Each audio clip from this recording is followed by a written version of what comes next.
Today, baseball honors moms around the world. They'll use pink bats at the stadium, and our hearts are open with love for those that gave us life and brought us to games and brought us all the things that we value.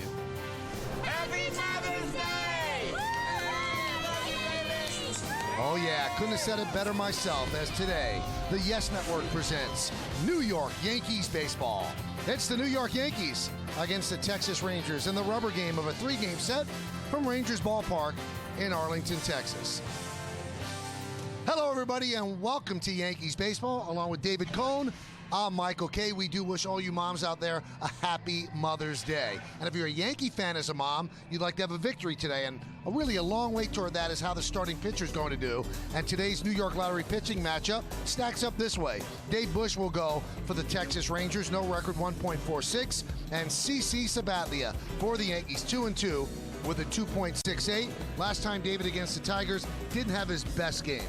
No, he didn't. You know, and Sabathia hasn't had a lot of support all year long, only 2 wins coming into this. But even when he does struggle, as you see here, the changeup out over the plate, gives up a big double down the line there to Austin Jackson.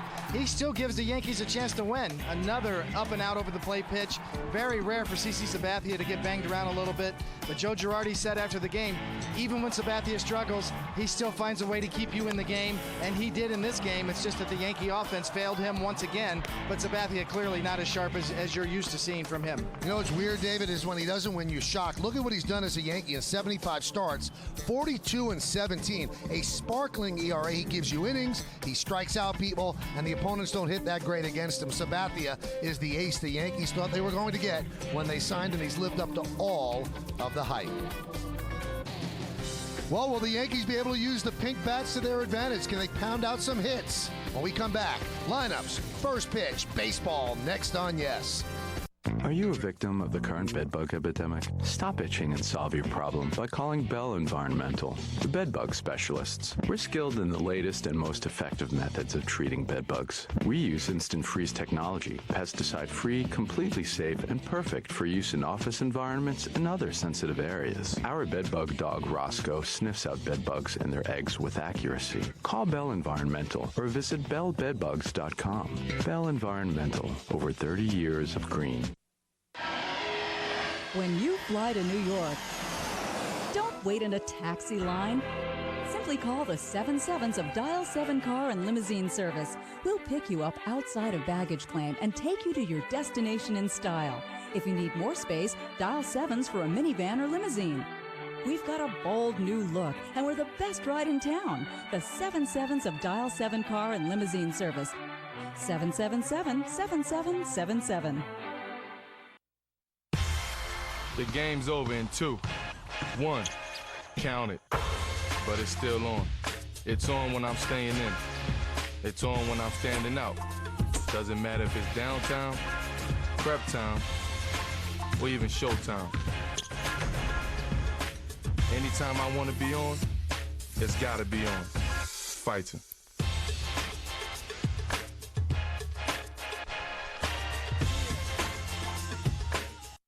Hey everybody, Nick Swisher, and I just want to wish all the moms out there a happy Mother's Day. You guys deserve it. Enjoy your day. This is Andrew Jones. Wish all the mothers of the world happy Mother's Day. Muchas felicidades en el Día de las Madres para todas las madres. Happy Mother's Day. In any language, that is certainly the sentiment of the day. And a lot of moms taking out to the ball game today to enjoy a Sunday afternoon affair between the Yankees and the Texas Rangers. I always say this on Mother's Day, and not to make it sound maudlin, but if you're sitting in front of a TV right now and your mom's somewhere in the house, take your time to go say thank you for everything, because if one day she's not there, you're going to wish that you had done it when she is there. She drove you to Little League games, and she took you to school and helped you with your homework and things like that. And I wish I had the opportunity today to say that to my mom, so it's a good time to say it. Yeah, it is. And also a good time to say I'm sorry. I apologize, Mom, for everything, too. Just a blanket apology for everything, because I know I was a brat. You know, you carried that over into adulthood, too. Anyway, happy Mother's Day to all you moms out there, and we hope that you enjoy the game. We thank you for spending this special day with us. This is a rubber game for the Yankees, and David, this is really the difference between not too great of a road trip and a bad one. 3-4 is a lot different than 2-5. Yankees lost 3 out of 4 to Detroit, and this is the rubber game here. So if they win it, then they go 3-4. But if they don't, they're 2-5. That's not too great. Yeah, exactly, and it is a big swing game. It's a getaway day. It's a long flight from Texas back to New York tonight. Mother's Day, everything that goes with that. The trouble in Detroit. This could leave a good taste in their mouths. They'd feel pretty good about it going into the off day tomorrow. Big win for the Yankees today if they can salvage it. And you've heard that a lot from ball players. The flights do seem shorter when you win and when you're happy, and when you don't lose. I mean, they're not sitting there, crying in their seats, but it just seems like a longer flight. And this is, a 3.5, 4-hour flight anyway when you come off a loss. Yeah, it really is. It's just that human element that's hard to quantify, and how players feel about themselves. Confidence is fleeting throughout the course of the year. You'd be surprised. Some of the best players in the game are sometimes the most insecure players, and you need to feel good about yourself as an individual and as a team. And today could go a long way towards, really, as you said, Michael, making this road trip sort of seem a little better. All right, the Rangers have taken the field. Why don't we take a look at the Yankees starting lineup, which is presented by Lexus. The captain, the shortstop, Derek Jeter, leads off. Batting second, playing center field is Curtis Granderson. The number 3 hitter is Mark Teixeira. He'll play first. Playing third is Alex Rodriguez. He's cleaning up. The number 5 hitter, second baseman Robinson Cano. Nick Swisher's in right field, batting sixth. Batting seventh, the DHing Jorge Posada.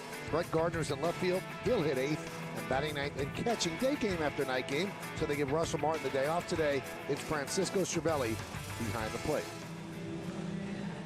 Dave Bush is on the mound. Alexi Ogando was supposed to start, but he has a blister under his nail on his right hand on the index finger, so Dave Bush an emergency starter. Yeah, after 3 straight relief appearances, 1.46 ERA, pretty good out of the pen so far for the Rangers. 12 1/3 innings, 10 hits. Let's take a look at the Chief Pitcher Scout Report. Back in the saddle, as I just said, he's a career starter from Toronto to his Milwaukee days. After 3 straight relief appearances, he's back on the hill tonight starting the game. He had 185 games started in his career, but he also stumbles out of the gate. He's got a 6.88 ERA in the first inning in his career. Minimum 100 starts. That's the highest of any active pitcher in the major leagues. And home run derby, he's also given up 160 home runs in his career. And as I said, then 185 starts. That combined with the Yankees offense, I'd be very surprised if Dave Bush doesn't give up some home runs to this Yankee lineup today. Let's take a look at the Texas Rangers defense, brought to you by your Mercedes-Benz Tri-State dealer. It's Murphy, Bourbon, and Gentry, the rookie in right field. In the infield, Beltre, Andrews, Kinsler, and Napoli, third to first. Torrey Alba is behind the plate, and the aforementioned Dave Bush is on the mound. While the Yankees and the Tampa Bay Rays are tied atop the American League East, the Yankees have had a stranglehold on sole possession of first, but the Rays have been hot, and the Yankees have not had a great road trip. Dave Bush is ready, and so is Derek Jeter. Let's do it here in Texas. First pitch is upstairs, and we are underway.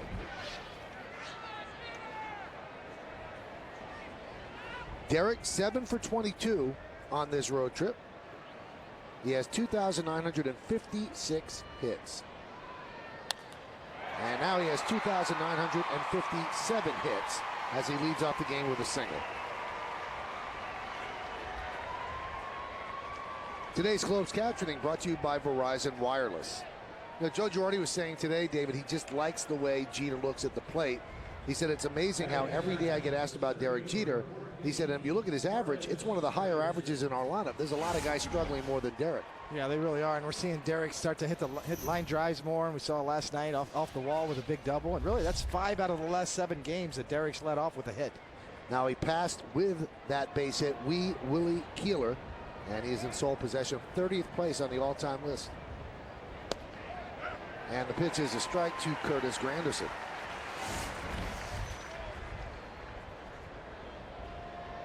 Granderson leads the American League with 10 home runs, and he's tied for the second most in the majors behind the Cubs' Alfonso Soriano, who has 11.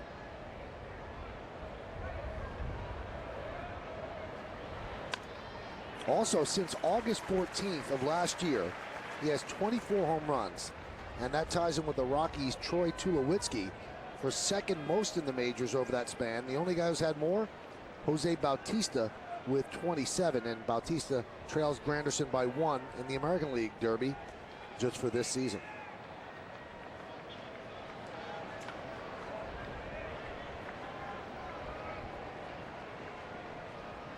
The 0-2. The Yankees as a team have had 16 games where they've had 2 or more home runs, and that leads the major leagues. Texas second with 13 of those multi-home run games. And this is a ballpark in the day, hot. It does yield home runs. Driven the other way, but slicing foul. Let's look at the game time weather conditions presented by Bigelow Tea. You know, it's not extraordinarily hot, just 85 degrees, humidity 56%. The wind is 18 miles per hour, and the forecast is for a happy Mother's Day.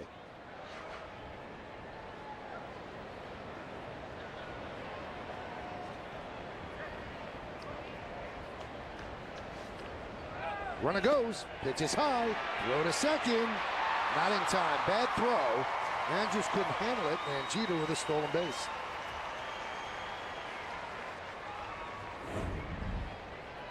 Nice jump by Jeter. Bush fairly quick to home plate. Easily in there. Kind of a high cutter. Torrealba just can't quite get the handle on it. But Jeter would have stole that either way.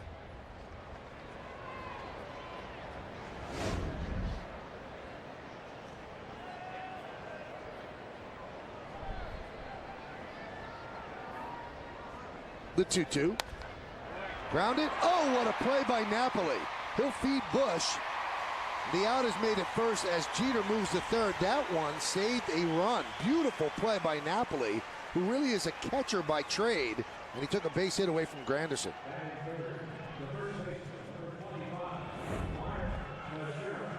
A hanging slider from Bush, a smash from Granderson, and you're right, Michael. Napoli moved well over there. It looked like Mark Teixeira playing first base.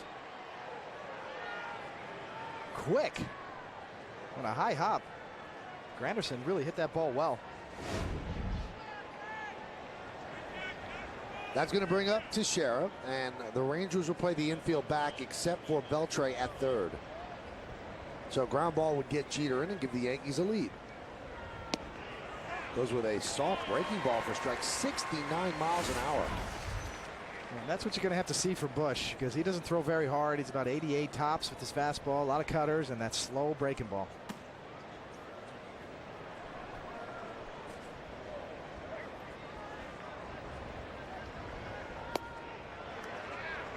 Count 1-1. Good numbers against Bush, 3 for 9. One of the 3 was a home run.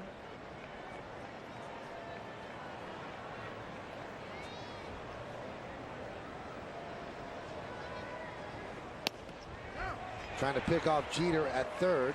It's a play they used successfully 2 days ago.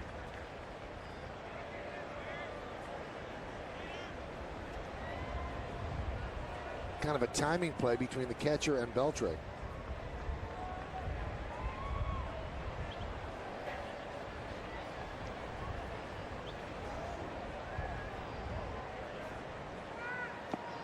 Now the Yankees catch a little bit of a break. Not getting Ogando, who's really very, very good. And he has a blister under the nail of the index finger. They put an acrylic nail. They attached it to his regular nail, hoping that he would be able to pitch through it. But they didn't want to risk it, make it any worse. So Bush gets the call. The 2-2. High fly ball, shallow center. Andrus will make the catch, and Jeter doesn't even draw the throw. So Teixeira does not get Jeter in. IOTV offers incredible HD picture and sound. Get the best in HD free. IOTV is the official HD service provider of Yankees baseball on Yes.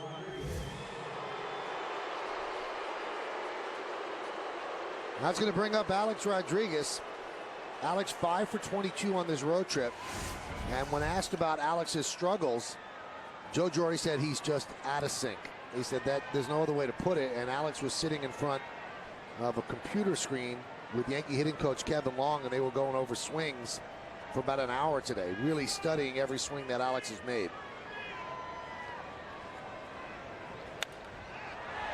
Popped up. Torrealba will make the play, and the Yankees strand Jeter at third. No runs to hit. One man left. The Yankees nothing, and the Rangers coming to bat. Join Yankees Universe, the official fan club of the New York Yankees. Members enjoy exclusive benefits, including fast-track entry to Yankee Stadium and the New York Yankees Museum, presented by Bank of America. Access to an exclusive website and a subscription to MLB Game Day Audio. Benefits increase based on the tier of membership selected. A portion of all proceeds are donated to Memorial Sloan Kettering, benefiting pediatric cancer research. Join Yankees Universe today by visiting Yankees.com or by calling 800-GO-YANKS. Blogs, interviews, highlights, and pie. Join the conversation today, only at YesNetwork.com. This just into the WCBS Mayor newsroom. Bloomberg is not. When you need the latest news. More than 500,000 jobs. When you need traffic and weather together. We have delays at least an hour. When you need to know, we've got you covered. WCBS 880 and CBSNewYork.com. We are News Radio. At 190 miles per hour, the wind will literally lift ordinary windshield wipers off the glass. So did we build a slower car? Or design wipers that could handle anything? What do you think? The Cadillac CTS-V, the world's fastest production sedan. We don't just make luxury cars, we make Cadillacs. Well, Dave Bush holds down the Yankees in the first inning. Now it's CC Sabathia's turn against the Rangers. Let's take a look at the Rangers starting lineup, presented by Bank of America. Ian Kinsler, the second baseman, leads off. Then it's Elvis Andrus, Michael Young, batting in the cleanup spot, the third baseman, Adrian Beltre. Mike Napoli's at first, David Murphy in left field. Yorvi Torrealba will catch, he'll bat seventh. Batting eighth, making his first big league start, right fielder Craig Gentry. And Julio Bourbon in center field, and with a 7-game hitting streak, he'll bat ninth. And there's CC. CC's ready to go here on a hot day. He likes pitching in the hot weather. You see on the season, this will be his 8th start, 2-2, 2.68 ERA, outstanding. 14-42 walks to strikeouts, also outstanding. And the Yankees have been outstanding against Kinsler. They've held him hitless in 18 at-bats this year. And he's the table setter for this team, and Sabathia starts him with a strike.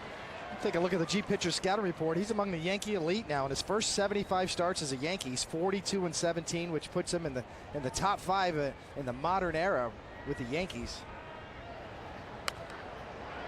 He's also tough on lefties this year. A 154 batting average against left-handed batters with zero extra base hits and 0 RBIs. And 3 gets some runs. I mean, he's 2-2 with a 2.68 ERA, and he's only got 2 wins. Never complained about it, but all he needs is some more run support, and he'd be among the league leaders in win. Oh, tongue twister. Wow, what was that? You all right? League leaders. And Sabathia has really pitched well this year. It doesn't have a lot to show for it.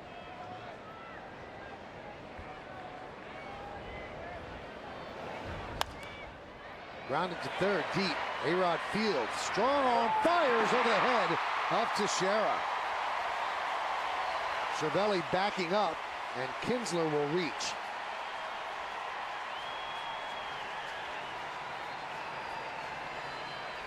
That was not an easy play, but a play that Alex usually makes. Yeah, and he's there in plenty of time, and it looks like, just got his arm underneath the ball, tries to sling it sidearm, and the ball just sailed on him up and away. Plenty of time, plenty of arm strength. And they're going to give Alex an E5. I think Alex would agree with that. And I'm sure Kinsler wouldn't.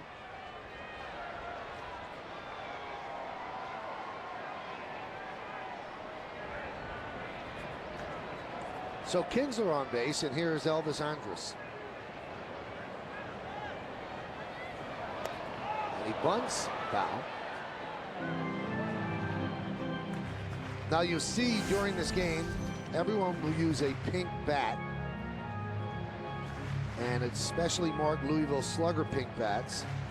And they can be purchased, by the way, at participating clubhouse and team stores and at MLB.com. And $10 from the sale of each specially marked pink bat is going to be donated to Susan G. Komen for the Cure.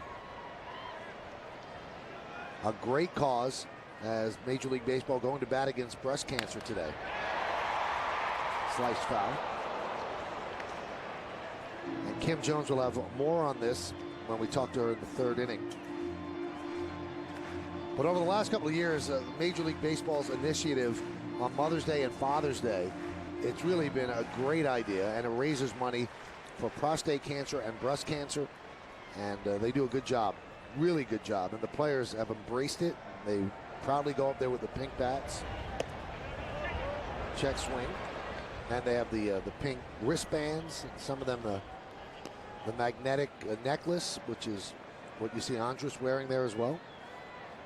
And every year, more awareness is raised. It's really gotten big, and it seems like this, the sustainability of this program and the pink bats has really caught on.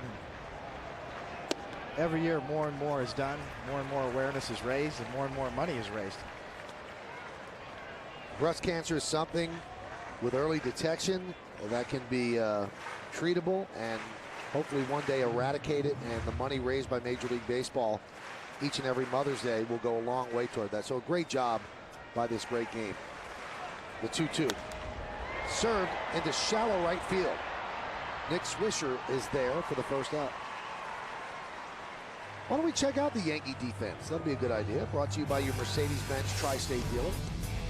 You've seen Swisher in right. Granderson is in center. Gardner's in left. Go the other way in the infield. A-Rod, Jeter, Cano, and Teixeira. Third to first. Cervelli behind the plate.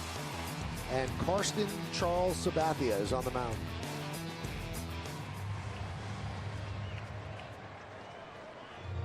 Here's Michael Young, 4 for 4 yesterday, and the Yankees have not had much success against him this year. 10 for 20 against the Yankees.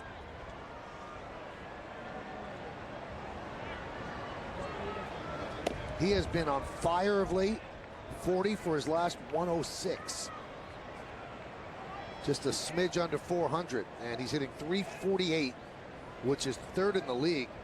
How about Travis Hafner? Almost given up as done with the Indians. With all the injuries the last couple of years, he's had a great start. And so have the Indians. Definitely the surprise of the American League, the Cleveland Indians. Young's also been tough on Sabathia in his career. We saw all those numbers. He's 14 for 41, .341 average coming in against Sabathia.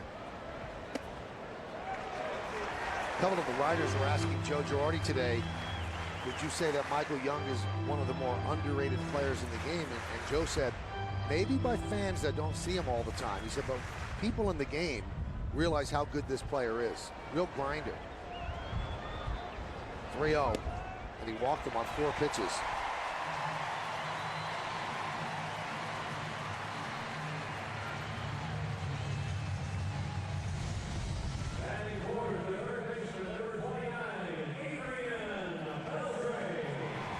Here's Adrian Beltre. He's struggling of late. 3 hits in his last 26 at-bats. Still has a good RBI total of 25. And the Rangers with runners on first and second and 1 out.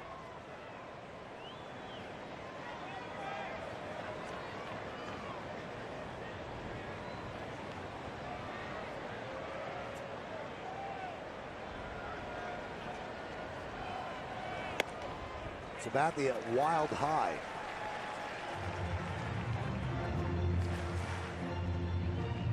See Kinsler's with good speed on second base right now, and Young on first, and Teixeira's playing behind the runner, and Robbie Cano's got to stay close to the bag to keep Kinsler from going, because it could easily be a double steal.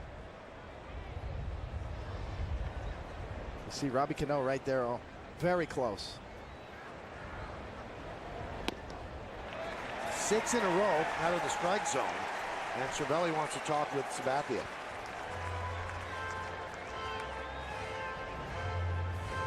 Now, David mentioned this on his scouting report. Sabathia really likes pitching in heat, and he struggles a little bit at the beginning of a season because it's usually cold weather and clement weather. But he's not a guy that gets fatigued out there because of the hot weather. He likes it. And the Yankees have not seen much hot weather this year, so far Sabathia, though, struggling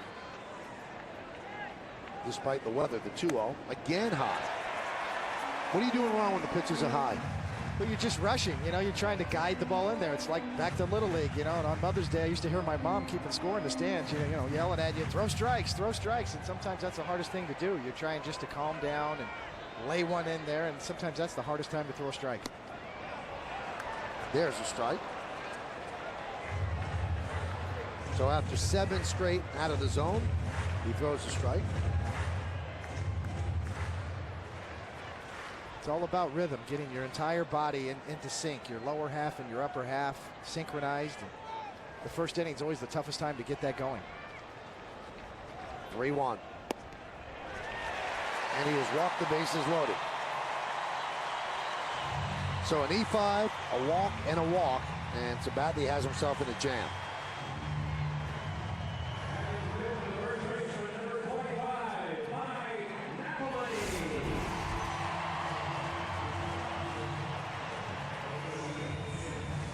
Now here's Mike Napoli. Now, if you believe in due, you're a little nervous right now because Napoli is due. 0 for his last 14, 2 for 26. And Sabathia is looking for a double play right here.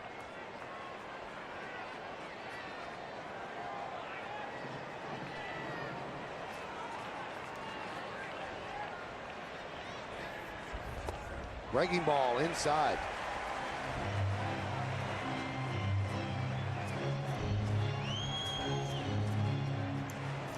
Been breezy all weekend down here in Texas. Today's no exception. The flags are blowing. You see Sabathia's pants blowing out there, and sometimes that can be a factor too. The wind does affect the movement on your pitches. Trying to negotiate that early in the game can be difficult. Got a fastball by him, 1-1.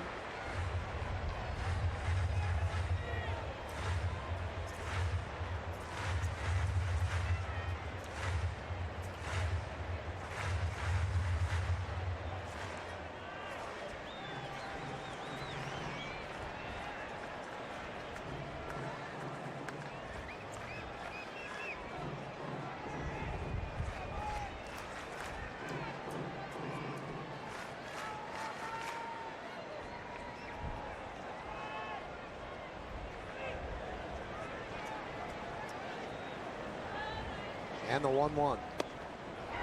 Strike. Mike DeMuro is the home plate umpire. And the count 1-2. Mike from a family of umpires. His dad, Lou DeMuro, a long time up in Major League Baseball. And there's the rest of the crew.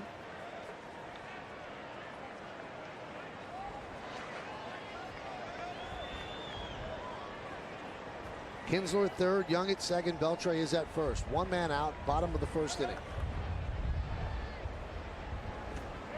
Check swing, did he go? No, said Andy Fletcher.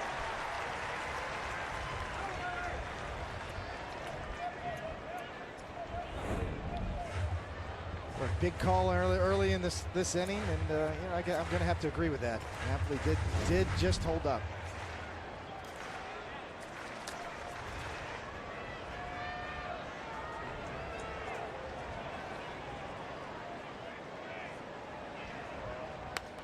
Foul back.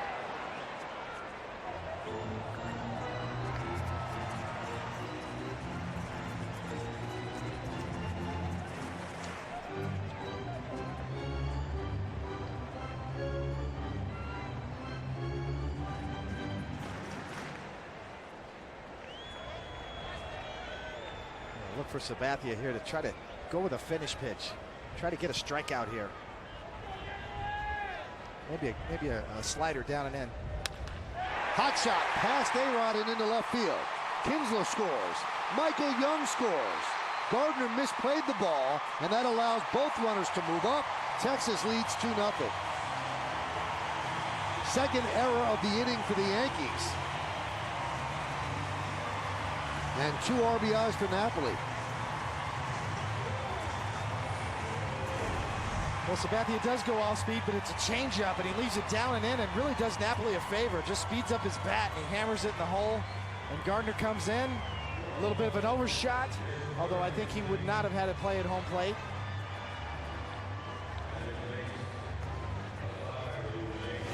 Yeah, the error allowed Beltre to move to third and Napoli to move to second.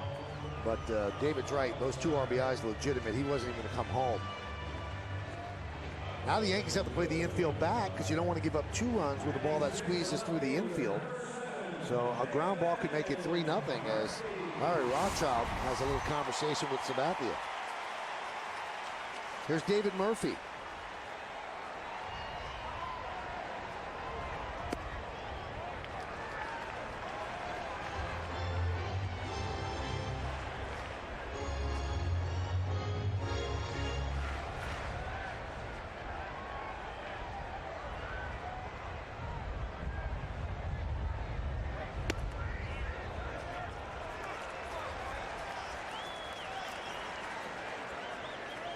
I guess that was inside, Michael. That was a really close pitch. And you just said Sabathia is going to step up the mound and say, what the heck? You can see Cervelli setting up outside, and even though he doesn't hit the target, he has to reach over.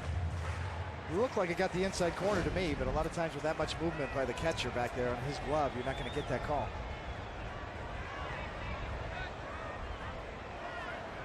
The 2-0. Fly ball, left field. Gardner on the run makes the catch. Here's the throw home. Here's the play. Beltre's in there on the sac fly by Murphy. 3-0 Texas.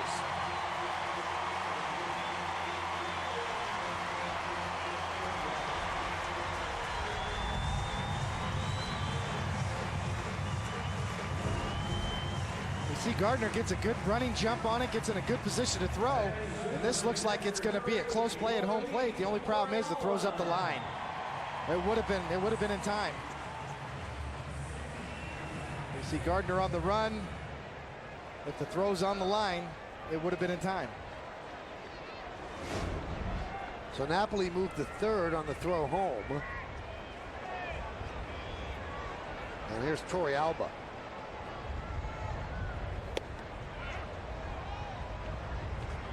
And there's a strike.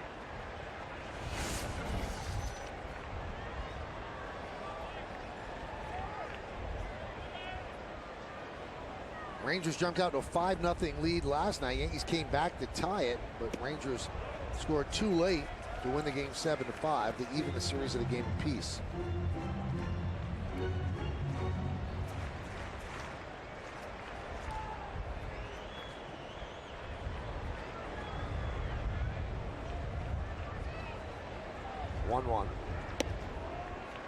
Just does not have that command that he usually has. He's kind of all over the place so far. Now 2-1, 30 pitches this inning. Kind of a reversal of fortunes. The Texas Rangers starter today, Dave Bush, is the one who usually has troubles in the first inning. Today it's CC Sabathia.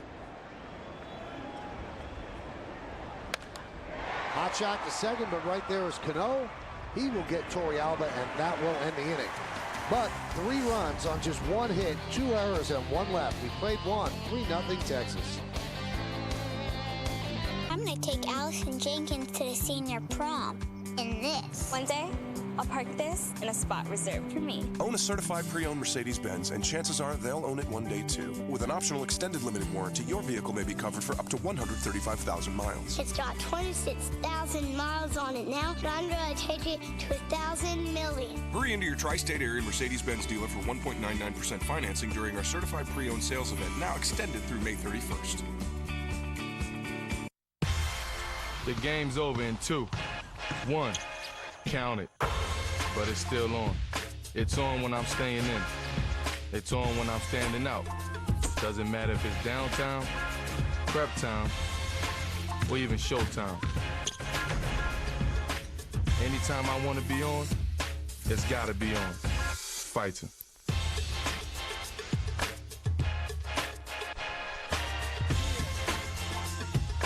For more than 40 years, Seabow Meat has been providing quality products in the tradition of our founder. Enjoy our new Don Filo home-style sausage, a combination of meat, seasoning, and experience. Or try our exclusive smoked cooked salami made from beef, pork, smoked herring, and spices that give it its tantalizing powers. And for a healthy, tasty diet, there's chicken salami and turkey ham. So, before you put it in the cart, look for our logo in the right-hand side. Seabow Meat, a tradition of quality. Secondhand smoke is bad for kids. Did you know that? I learned it in school. Even in big rooms, the cigarette smoke goes everywhere.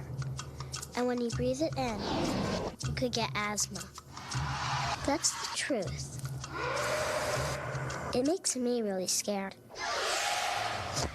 Does it make you really scared? Quit smoking today. Call 1-866-NY-QUITS for help.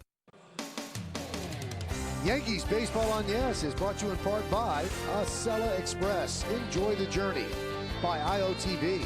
IOTV offers you incredible HD picture and sound. Get the best in HD free. And by BMW, the ultimate driving machine.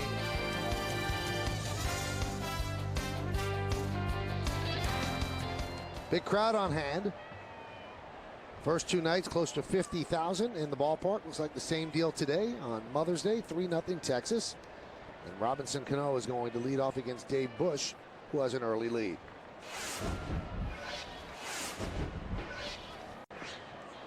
Cano on the road trip, 4 for 20.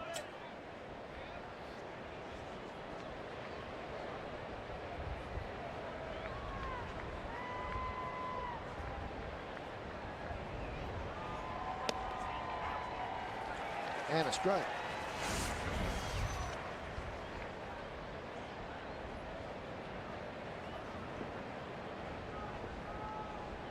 Cano, one of those hitters that sprays the ball all over the park. Looking at his spray chart on all his hits this year, they are evenly distributed. Defensively, pretty much playing him straight away because you can't shade him one way or the other. Slashing style hitter.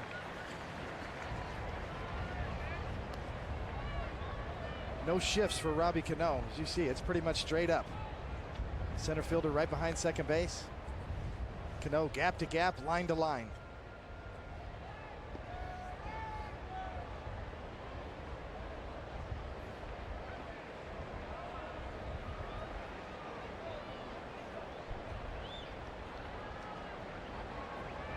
Bush really working slowly. And the 0-2. Fly ball, right field. Craig Gentry is there. One away.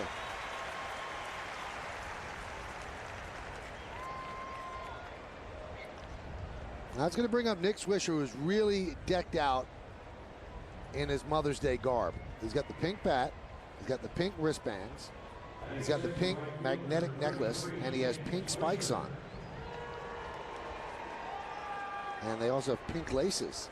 And the bottom is, it almost looks like a Christian Louboutin, but in pink and not red.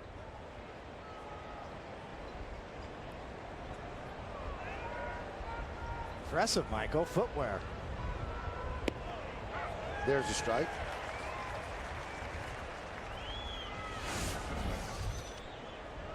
The wife has a lot of shoes. Swisher hit a big home run yesterday, tied the game at 5. And that one is tapped over the mound. Charging is Andrews for the second out. Now here's Jorge Posada, and Jorge wanted it known that on the knob of his bat, he has written his mom's name, Tamara, to honor her on Mother's Day. And he knows she's watching. He wanted her to know that.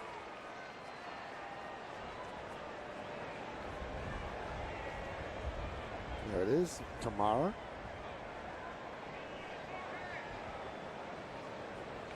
Good son. Very nice.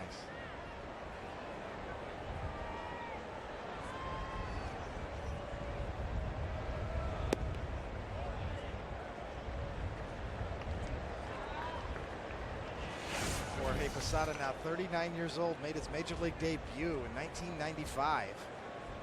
He was on the bench in that playoff series in Seattle in 1995, along with Derek Jeter. So they have seen playoff baseball since their first day in the big leagues, really. And were influenced by Don Mattingly as well, early in their career.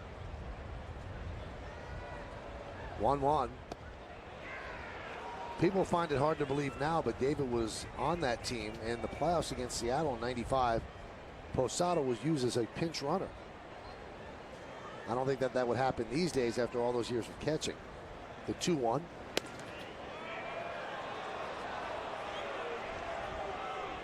And the count 3-1.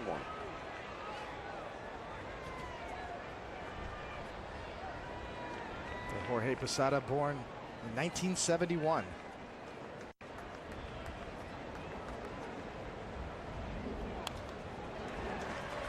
Very few players born in the 60s left, Michael. In the major leagues. Have to call Elias Bureau to see how many active major league players were born in the 1960s. I know Mariano Rivera was. Tim Wakefield. Tim Wakefield. Certainly on Texas. Arthur Rhodes in the Texas bullpen. Swing and a miss. Posada continues to struggle as the Yankees go down in order against Bush. We go to the bottom of the second. Rangers lead the Yankees 3-0. The New York Yankees are great moments. See ya! What a play! He got him! Yankee fans, bring your family, friends, or business associates to Yankee Stadium for a group outing and enjoy Yankees baseball in a game day suite. Game day suites can accommodate groups as small as 12 and up to 382 guests with all-inclusive food and non-alcoholic beverage packages. Make your special occasion legendary. Call 212-YANKEES, email suites@yankees.com, or log on to yankees.com/suites.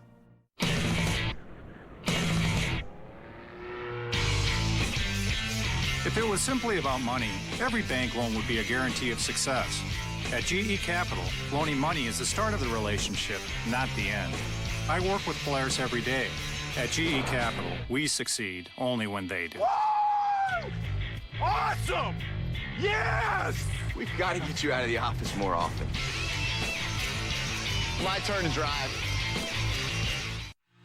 Edmunds.com says that Lexus holds its value better than any other luxury brand. IntelliChoice proclaims that Lexus has the best overall value of any brand.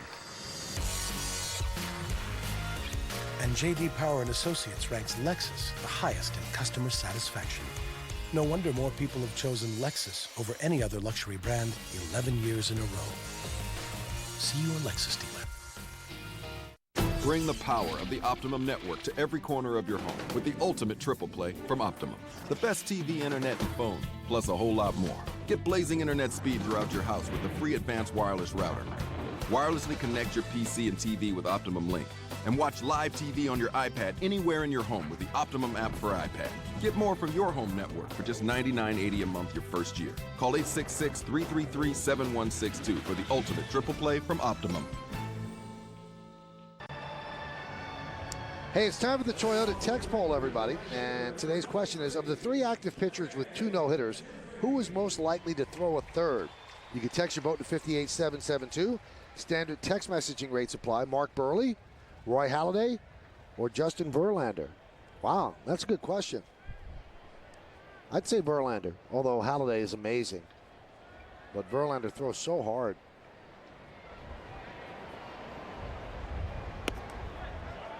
Who do you go for there? Well, I would rule out Burley in that category, even though I'm a fan of Burley's, but he's not a power guy. But all 3 of those guys get deep into the games, and they all average over 7 innings per start, which is pretty rare in today's game.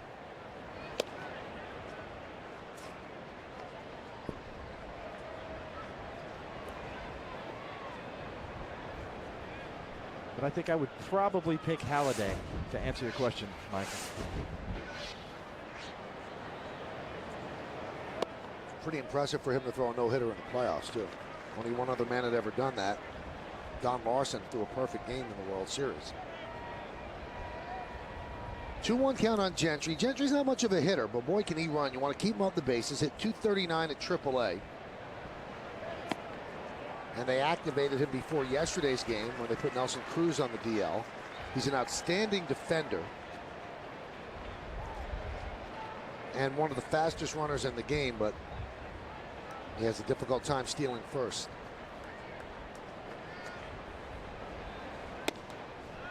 And that's not what you want to do. And you can see Sabathia is not right so far today. That's his 3rd walk. His 3rd walk, and home plate umpire Mike DeMuro is very tight so far. A couple of very close pitches that last sequence. He is certainly more of a hitter's umpire.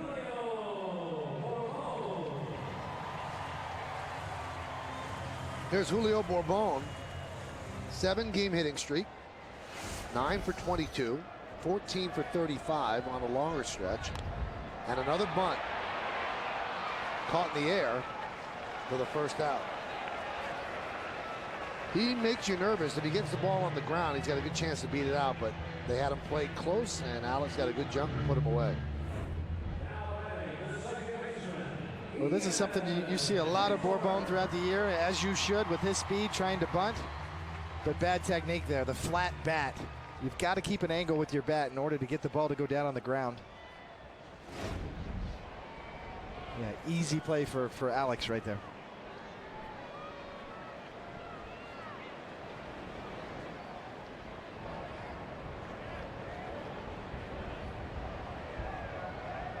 Here's Ian Kinsler. Strike. Hi, Johnny.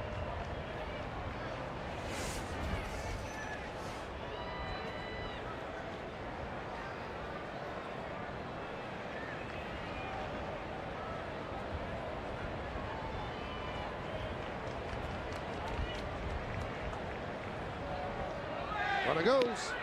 Throw to second. Well, you can see how fast he is. Got a good jump and outran the throw. Stolen base for Gentry. Well, you talk about a running jump. I mean, he is gone, and Sabathia hasn't even broken his hands, much less delivered the ball to home. No chance for Cervelli.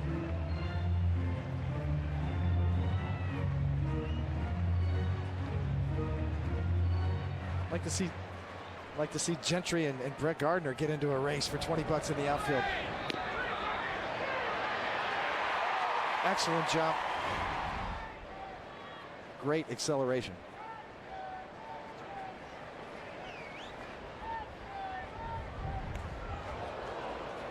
Foul back.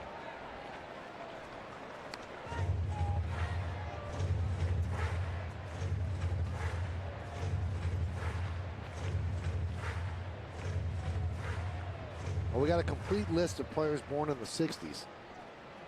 Tim Wakefield, Omar Vizquel, Arthur Rhodes, Mariano Rivera, and the only one in the NL is Matt Stairs. For a total of 5.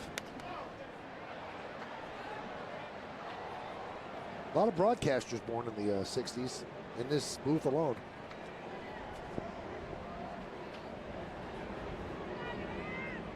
Great decade.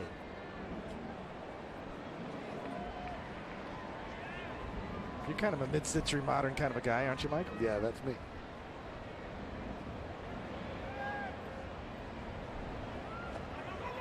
Blocked there by Cervelli.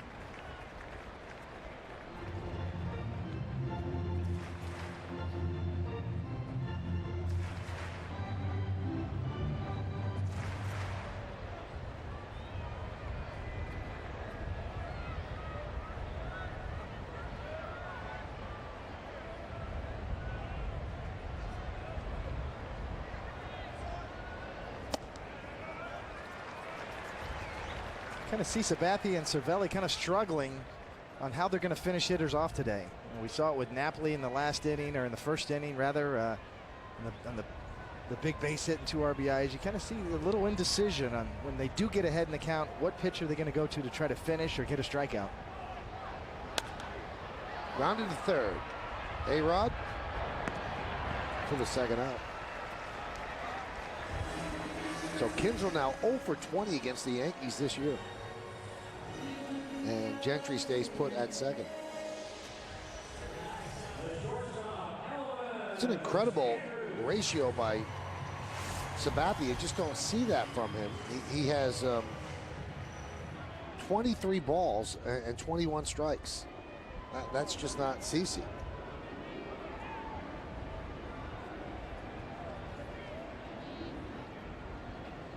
Here's Elvis Andrus.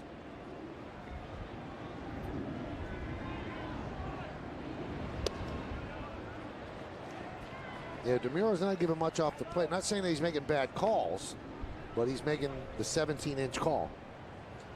The width of the plate. Now, pitchers will tell you it should be 21 inches because the ball's 2 inches. That should be the ball on each side of the plate. Well, let's put it this way. There are a lot of borderline calls throughout the game, and some umpires tend to call those pitches strikes, and some of them tend to call them balls. And that's how I define whether you're a pitcher's umpire or a hitter's umpire. And in my opinion, Mike DeMuro is a hitter's umpire. And that's not saying he, as you said, Michael, he's not, not that he's making bad calls, but he's been consistent, but he's been consistently tight. He's not John Hirschbeck, is what you're saying. He's not John Hirschbeck. And the part, the side to side, the in and out, I can understand. It's the up and down calls today that I've had a problem with. Several pitches at the knees that easily could have been called strikes today that were clearly on the plate.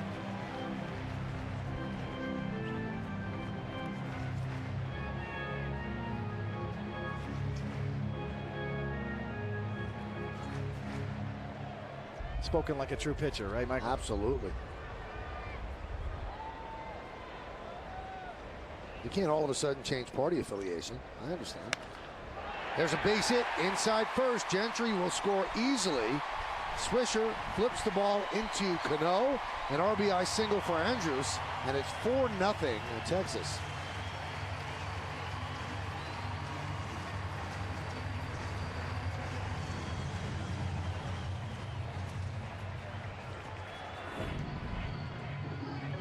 A big 2-out RBI. Nice hitting. Ball's up and out over the plate. Doesn't try to do too much with it. Shoots it down the line. Those are the crushers. Those 2-out RBIs. 2-out, 2-strike RBI.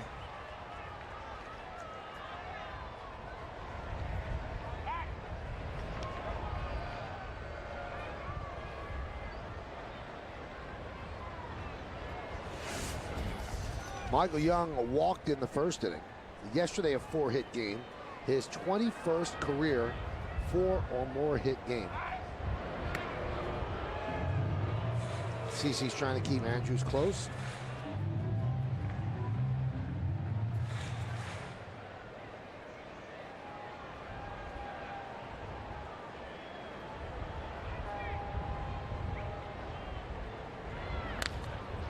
Ground ball to Jeter. Flips to second, they get the force, and that is going to do it. But the Rangers score a run on 1 hit, and they lead 1. We played 2, 4-0 Texas. It's just as I feared. Shredder paralysis. Look, Chief. We've been here before. And you, madam, are a repeat offender. This time it's a cheap store brand shredder. They said it was just as good as a swing line. Just as good. It's never, never, never. Just as good. With a swing line stack and shred shredder from W.B. Mason. You can shred 100 pages at a time. Hands free. Before you go, will you help me straighten them up? Who but W.B. Mason? We don't just make a tail light. We make a sculpture. We don't just make a sunroof. We make the heavens wide. We don't just make a crossover. We make a statement. The Cadillac SRX. We don't just make luxury cars. We make Cadillacs.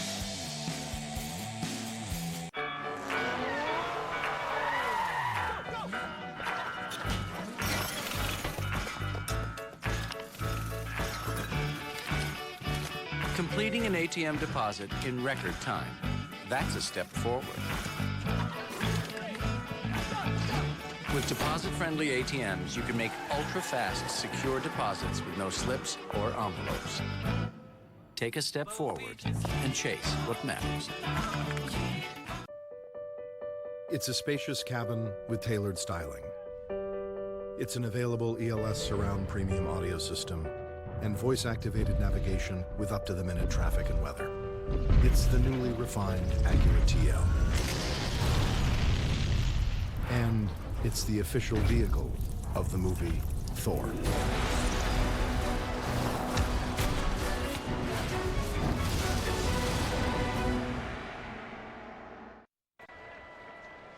Join Yankees Universe, the New York Yankees official fan club. Universe Champion MVP members enjoy a number of great benefits. Most notably, you get access to exclusive game day events at Yankee Stadium that includes 2 free tickets, early admission to view batting practice, and a meet and greet with Yankees alumni players. Packages are limited, so sign up no later than Sunday, July 10th. Join Yankees Universe today by calling 800-GO-YANKS or visiting Yankees.com/universe. Brett Gardner will lead off here in the third.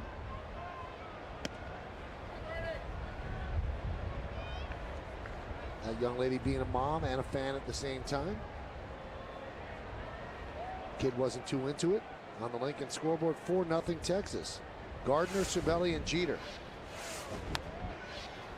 Fouled away. Tomorrow's an off day for the Yankees. This game, the final game of 16 straight on 16 days that the Yankees played. Then Monday, as I mentioned, an off day, and then they start again 16 straight games without an off day. That one is looped into center field. It's going to dunk in for a base hit. So Gardner 5 for 16 on this road trip.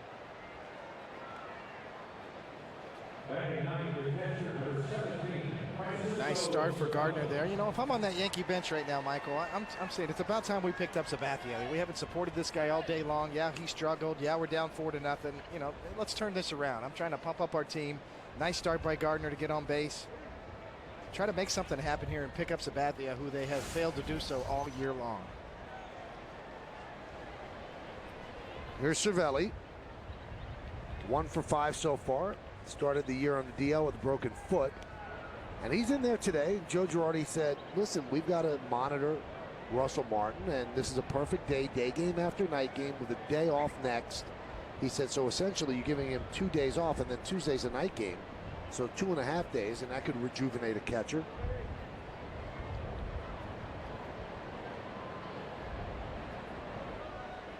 And I also think he feels more comfortable with Cervelli in there than he did Gustavo Molina. Molina was a good defender, but really didn't do much offensively at all. He feels that Cervelli could run into one and do some damage at the plate.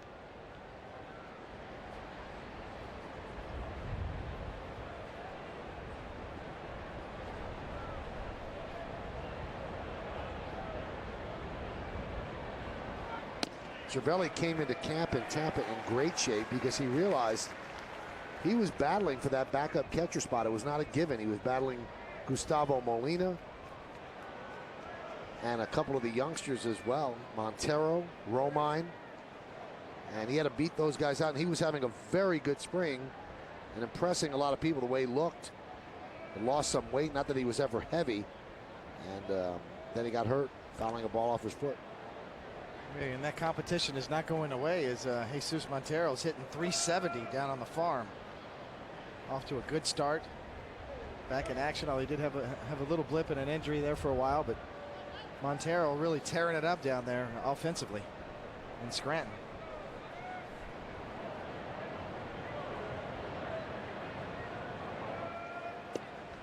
I asked Joe Girardi about that. I said, why did Montero have such a blah spring and hit so well now in AAA? He goes, I really think he put a lot of pressure on himself because he saw that he had the chance to make the team.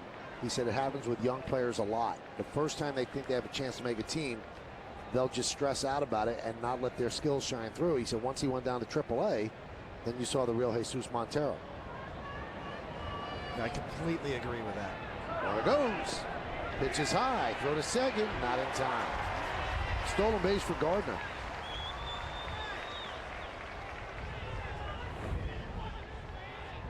Excellent jump. Much like Gentry from the Rangers.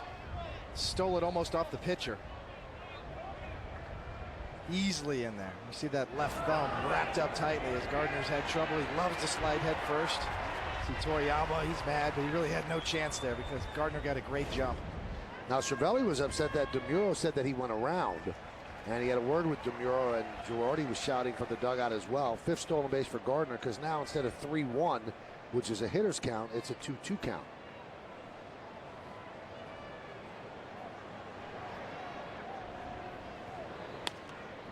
Grounded to third. Tough play for Beltre. The long throw, not in time. Napoli could not keep his foot on the bag. Not too many third basemen would even have made that close. We'll see how they score. That should be a base hit for Cervelli. So, you know, it's down the line. He gives up ground and gets a high hop. Wheels and deals. Just wide. You see Napoli. Oh, the toe just comes off.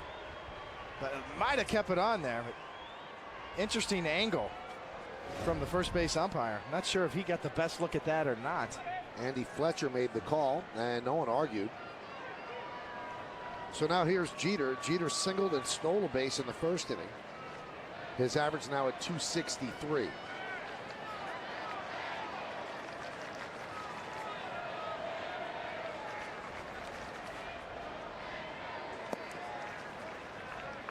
Count 1-0.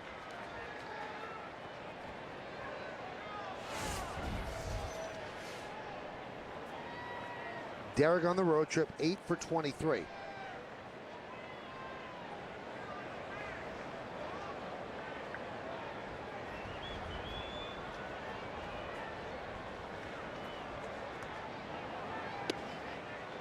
Count 2-0.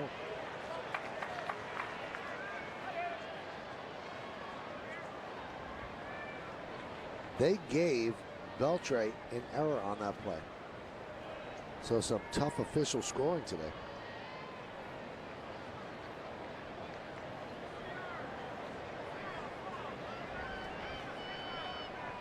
No love from the home scorekeeper. No, not at all.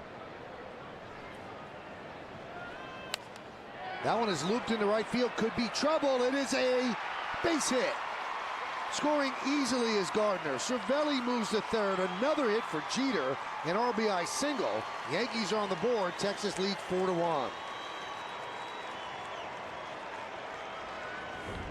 excellent job by Jeter. As you see, Bush is trying to get the ball away. Jeter fighting it off inside out with first and second, nobody out, trying to shoot the ball to the right side. Gets it to stay fair just inside the line.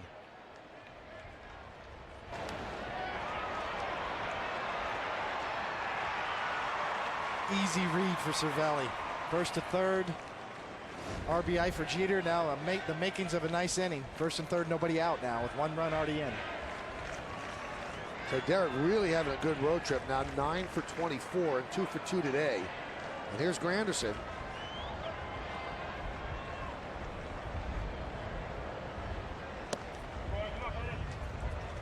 Count 1-0. Let's go with the Home Depot scouting for Curtis Granderson. War room. I'm going to get into this. That's a sabermetric stat, the WAR stat. It's wins above replacement. Curtis Granderson ranks 11th in the major leagues, the highest ranked Yankee by far. And what lefty trouble? He 258 and 4 home runs against lefties this year, 4 of his 10 homers. And the good son, I got this from Kim Jones, excellent reporting on her part. For Mother's Day, Curtis Granderson's parents were educators, and they put a report card on the refrigerator at home, and he was not allowed to play baseball unless he made the grades. No grades, no play. Curtis Granderson, the good son. He made good grades. Swing and a miss. Now, WAR, Michael, is probably the definitive sabermetric stat out there. It's wins above replacement. It's a stat that combines both offensive and defensive sabermetrics and tries to singularly put out a number that defines the player's contributions to his teams and his value. And, it's much more sophisticated than that. I can get into a little more later in the game, but according to Fangraphs.com, one of my favorite websites, along with BaseballReference.com, and there's so many good ones out there, but the WAR stat for Curtis Granderson, almost in the top 10 in major leagues this year, and far and away the highest ranking Yankee, which, as I said, that combines his defensive skills as well in center field. As he runs down a lot of balls and has a lot of range, and you combine offense with defense, and that's how you get the WAR ranking. And there's a base hit. That WAR went up. Scoring is Cervelli. Jeter moves to second. RBI single for Granderson. And the Yankees have cut the Rangers' lead in half. It's now 4-2. You're right, his WAR ranking does go up here. Nice hitting.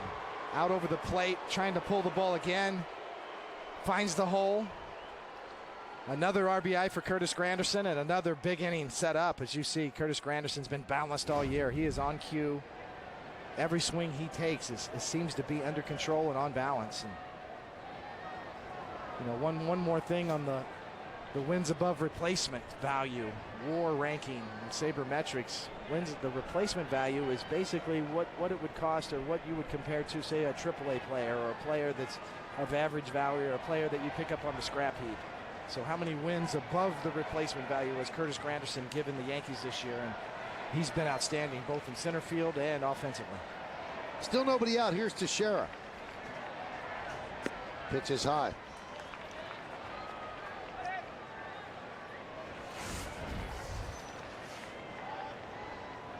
Any of that makes sense, Michael? Yes, absolutely. I know WAR is a very big stat.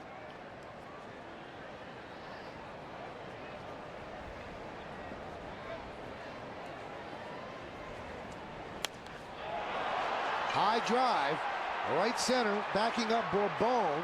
It's in the ballpark. He makes the play. Both runners tag. And both runners make it. The throw was not handled there by Andrews, or they might have gotten Granderson. Teixeira launches one to deep center here, and Granderson got a little bit of a late jump. It looked like he was caught in between. See the throw coming back in from center field, and as you said, Michael, a little hitch from Kinsler and a little bobble from Andrus, or else Granderson might have been a little late. Nonetheless, a very productive out by Teixeira, and as both runners move up with A-Rod now at bat.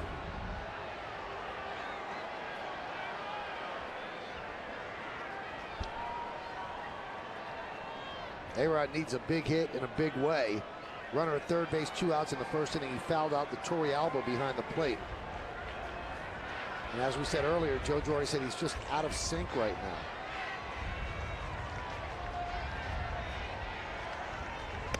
Pitch is high.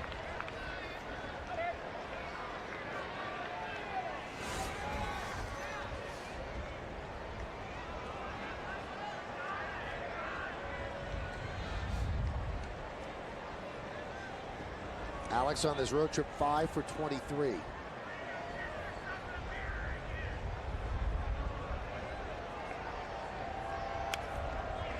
Foul back. Those are pitches that he usually drives. And he had one like that yesterday. Also, he should have hit it out and he just missed it. Dave Bush throws a lot of sliders. You can see that pitch just kind of floating. Almost a cement mixer. Back up spin, up in the zone.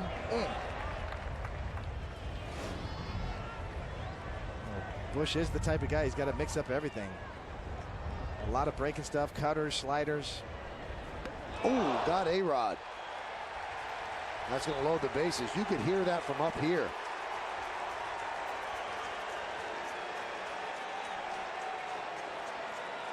Joe Girardi and Gene Monahan, the trainer, out quickly.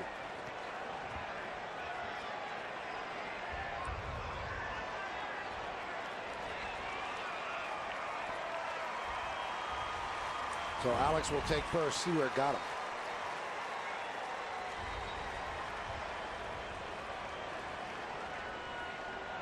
That has to knock the wind out of you.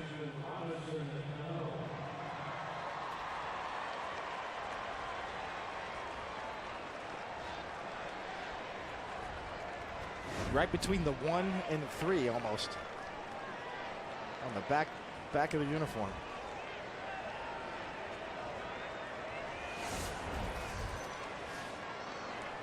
Here's Cano. Flied out to right. That was in the second inning. Bases loaded. Big spot in the game early. High fly ball. Shallow center. Bourbon makes the play and unleashes the throw home as Jeter stays put at third.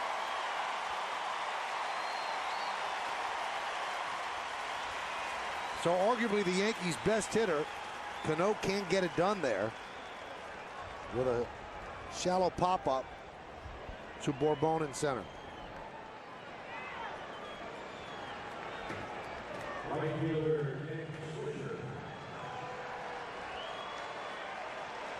So Bush is just trying to hold on to this lead. Now he'll have to deal with Nick Swisher. Swisher, his first time up in the second inning. A slow ground ball to short.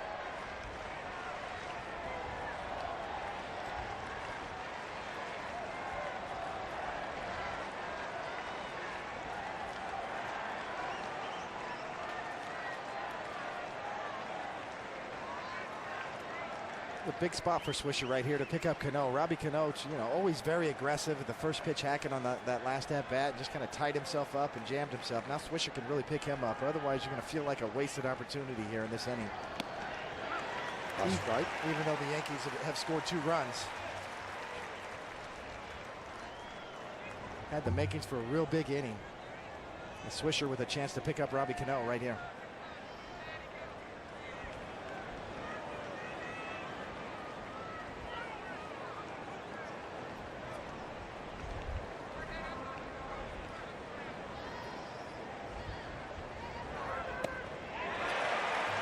Could not hold up. Count 0-2. Bush is throwing a lot of high pitches, a lot of high cut fastballs that have kind of funny spin on them, and the Yankees have had some funny swings. But living dangerously is Dave Bush right now.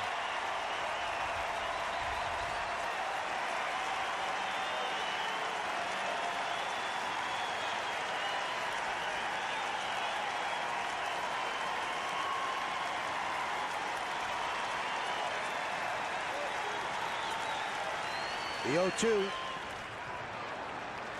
1-2.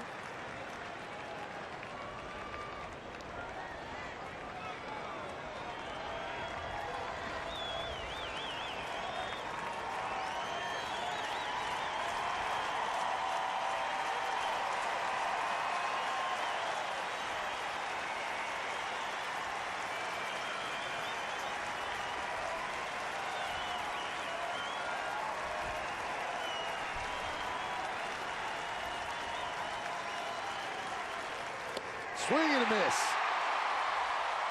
Swisher down on strikes. But the Yankees climb back in it. 2 runs, 3 hits, 1 error, and the bases left loaded. The New York Yankees are great moments. Swung on and line to left field. Down the line, it is gone. It's a walk-off by Mark Teixeira. Yankee fans, bring a group of 20 or more people to Yankee Stadium for a group outing and take advantage of a variety of group savings. Group spaces like the Malibu Rooftop Deck, Turkey Hill Ice Cream Picnic Area, and Budweiser Hall of Fame Lounge will allow groups of all sizes to enjoy Yankee Stadium like never before. For information, call 212-YANKEES or visit yankees.com/groups. Savings and value is what Toyota does best. After all, Toyota is the most fuel-efficient full-line auto manufacturer in the industry. And we have the lowest ownership cost of any full-line car brand. And right now, lease a fuel-efficient 2011 Camry for just $219 a month.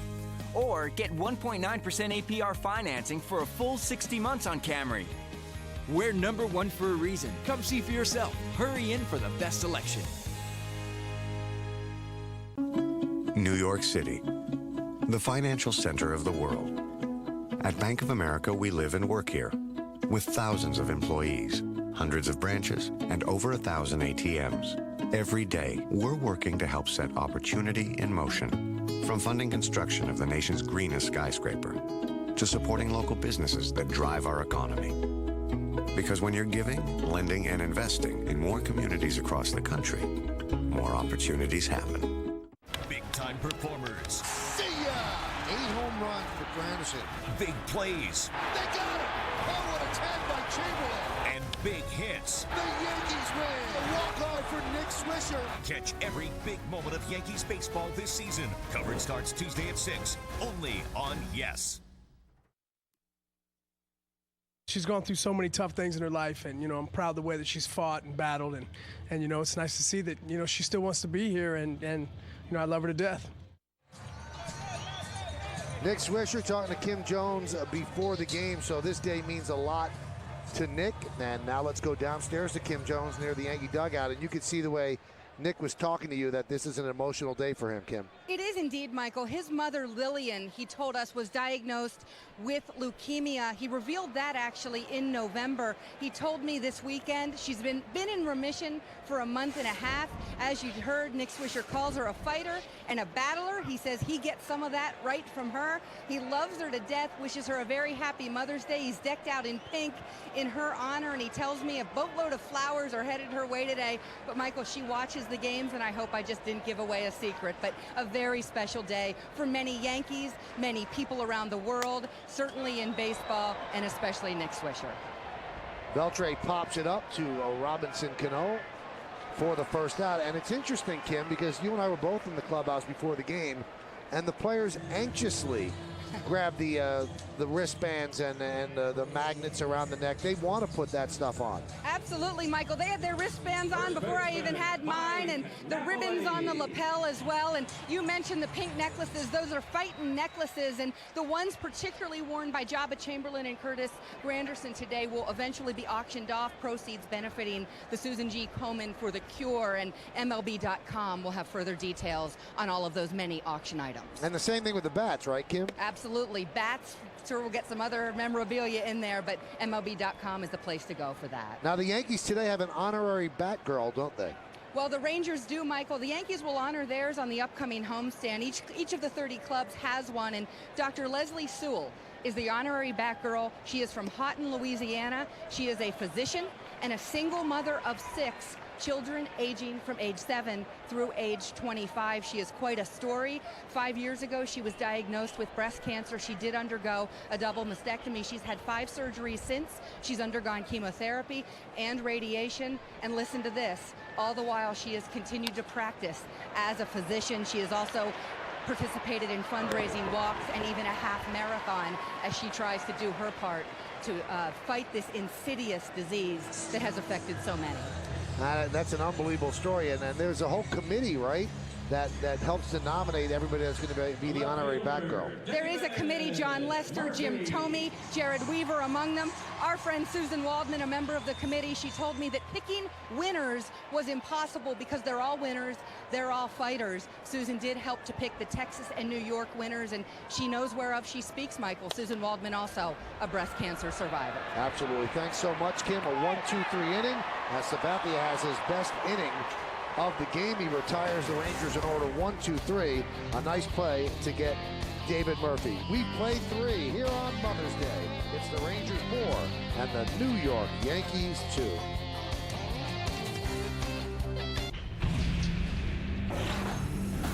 It was forged from the fires of imagination, sculpted by an unyielding passion for design, and tempered by 125 years of legendary performance.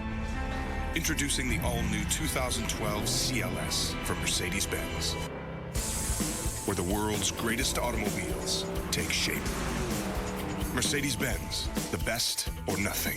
Are you a victim of the current bedbug epidemic? Stop itching and solve your problem by calling Bell Environmental, the bedbug specialists. We're skilled in the latest and most effective methods of treating bedbugs. We use instant freeze technology, pesticide-free, completely safe, and perfect for use in office environments and other sensitive areas. Our bedbug dog, Roscoe, sniffs out bedbugs and their eggs with accuracy. Call Bell Environmental or visit bellbedbugs.com. Bell Environmental, over 30 years of green.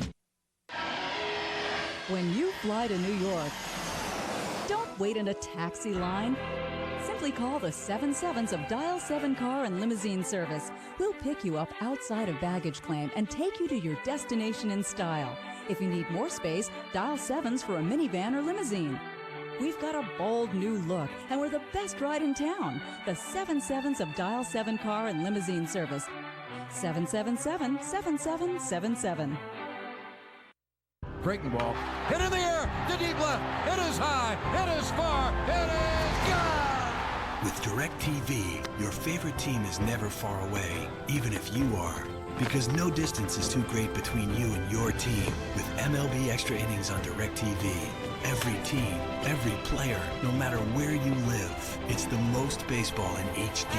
A-bomb from A-Rod. Make every game a home game with MLB Extra Innings on DirecTV. Order today. Top of the 4th inning, it's time for the New York State Smokers Quitline Quiz. Name the 2 Hall of Famers to each throw a no-hitter with the Texas Rangers. I know one for sure. One's easy. And I think I have the other one.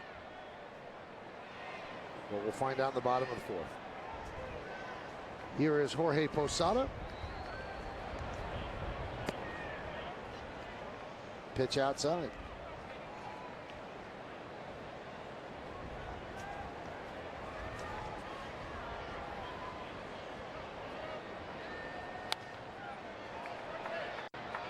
Sky the other way.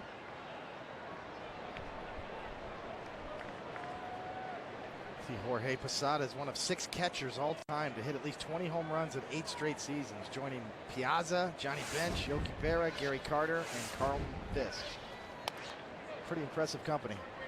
Posada clearly one of the best catchers of all time. Certainly from the offensive side. So consistent his entire career. You think he's a Hall of Famer? I think he is definitely worthy of that discussion, without a doubt. It's going to be a very interesting debate amongst the voters, because offensively he belongs in there. And there's a 1-3 as Posada's struggles continue. Now 0 for his last 15.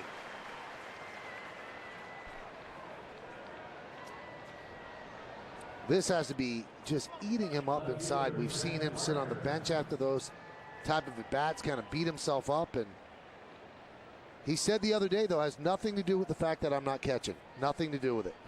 And it's something he has to accept, because he's not catching. He's the DH. And he has to be able to reconcile the bad at-bats and not let it bleed into the next at-bat. Here's Brett Gardner. That's right.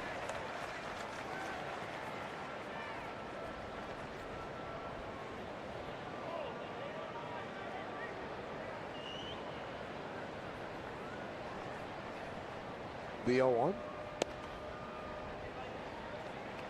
1-1.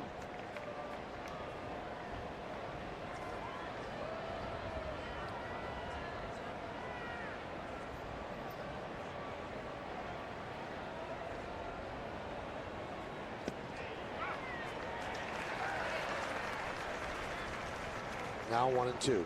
Gardner started the Yankees 2-run rally in the third, but it fell so short of what it could have been that the bases loaded, 1 out.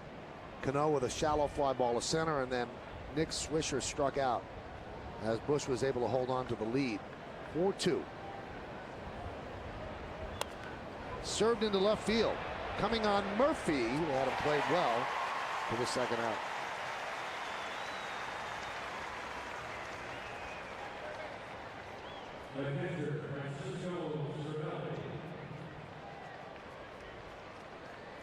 Bush's most effective pitch has been that slow curveball. As you take a look at the packed house down here in Arlington, Texas. Big Mother's Day crowd. Been sold out all weekend, really, all 3 games.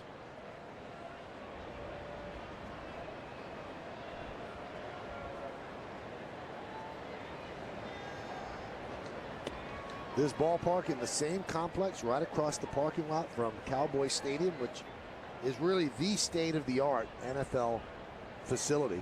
Had the Super Bowl there this past February. It is huge.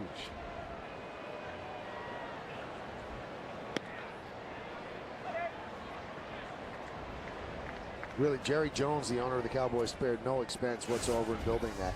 There's so many bells and whistles in that place. Amazing facility. It's a big sports weekend here. The Lakers in town. A sold-out crowd here, and you also got the Mavericks, who are ready to eliminate the defending champion Lakers as well. This Cowboy Stadium looks like a spaceship landed. I heard you could fit the new Yankee Stadium inside of this thing, to give you an idea of how big that new Cowboy Stadium is. There was a strike to Cervelli.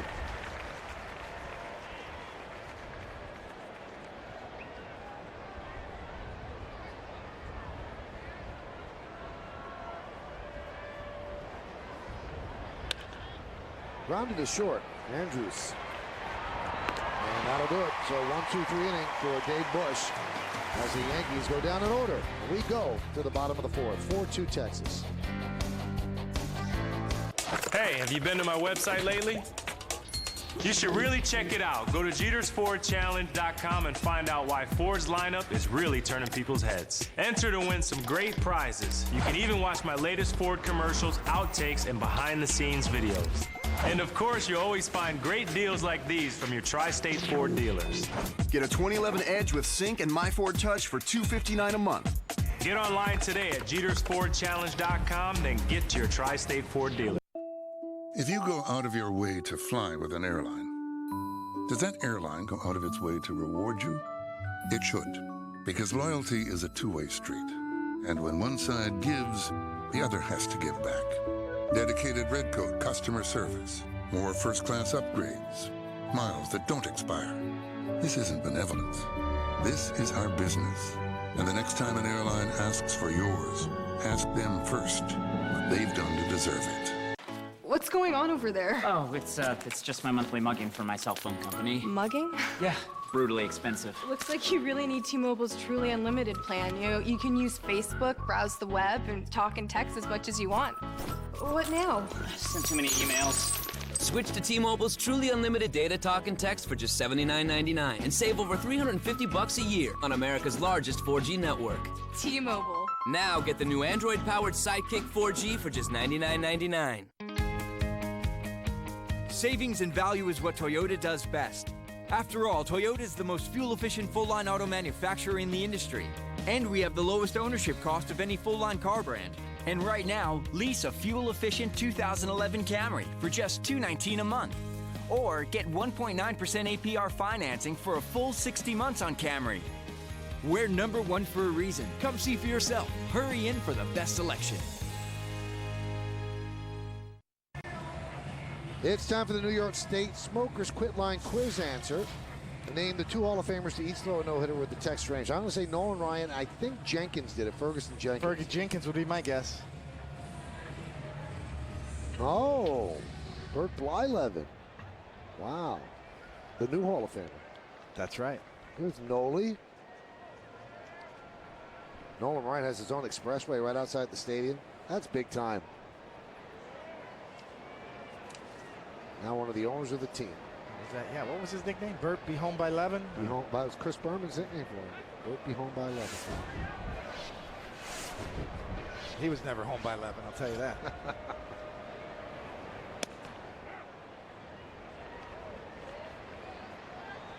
Gets his own highway, his own statue. He's got his number retired by several teams. I think 3 teams. The Astros, the Rangers, and the Angels. The Ryan Express.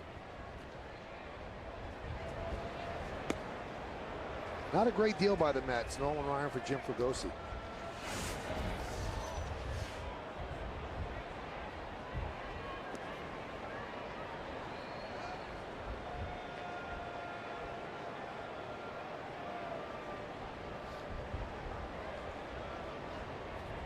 The 0-2.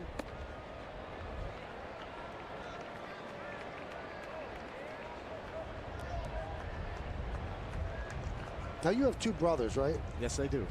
Were you the most difficult child for your mom? I'm just assuming yes, you are. Oh, absolutely. Without a doubt. The 1-2. Swung on and missed. Torrey Alba down on strikes.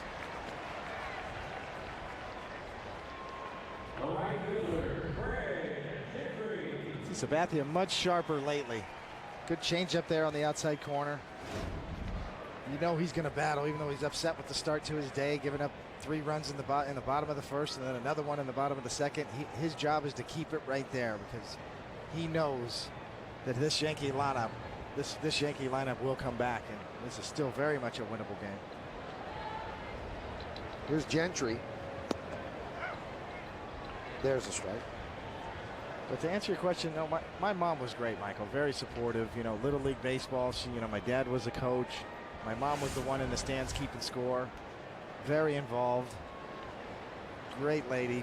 Very, very committed to her sons, and not only at home but extracurricular activities as well. A lot of dedication. My mom worked full time too and raised 4 kids.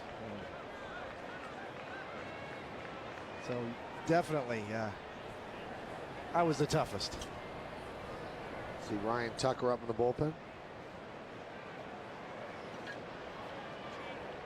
You talk about athletes in all sports, and there's just a real tightness with their mom. Popped up, shallow right. Oh, nice play by Cano. Over the shoulder, nonchalant, and that was not an easy play. Well, you got to really trust your right fielder here, and Cano does. Swisher pulls up, and Robinson Cano is smooth as silk. Like Michael Irvin back in the day from Troy Aikman. And kept his feet in bounds.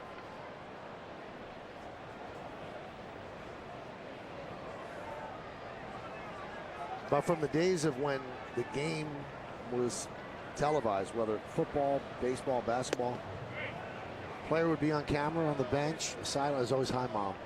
Never hi, dad, always hi, mom. Hi, Mom. Happy Mother's Day.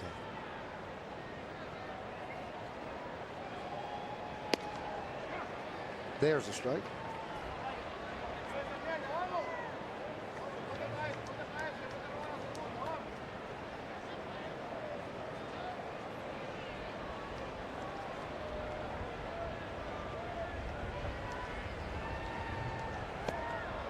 Sabathia is so much smoother now, so much more in rhythm than he was in the first couple of innings.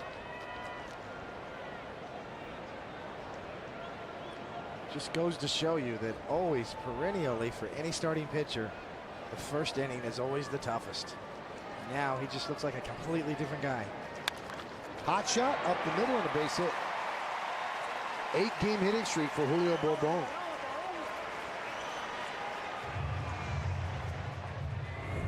Bourbon has looked good this entire series. He's been a tough out for the entire Yankee staff, as you see Sabathia trying to come inside with the fastball and left it out over the plate.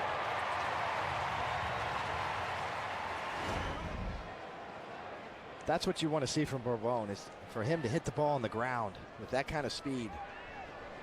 Rarely do you want to see him hit the ball in the air. Similar to Brett Gardner, for that matter. Here's Ian Kinsler.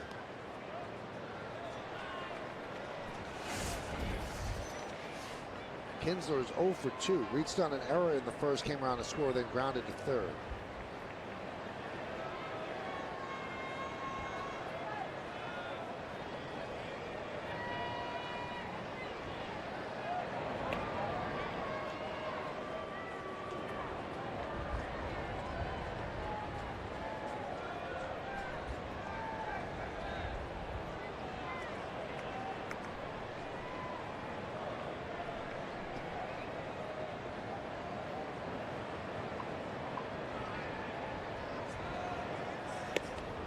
Count 2-0. And Ian Kinsler, a very talented player for the Rangers. In 2009, 31 homers and 31 stolen bases, power and speed. Just a third second baseman in Major League history to have a 30-30 season. Runner goes, throw to second. And he's saved twice. Cano did not handle the ball, probably would have had him. Then he thought that Bourbon overslid, but he did not. So a stolen base for Bourbon. Hey, nice jump. Cervelli's got a shot though, but the throw's just a bit high. Looked like originally maybe he was going to get the call. The hands in, there comes the tag.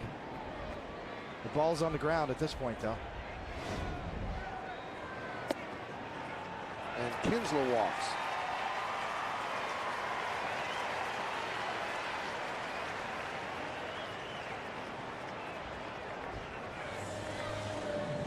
Another trip by Larry Rothschild.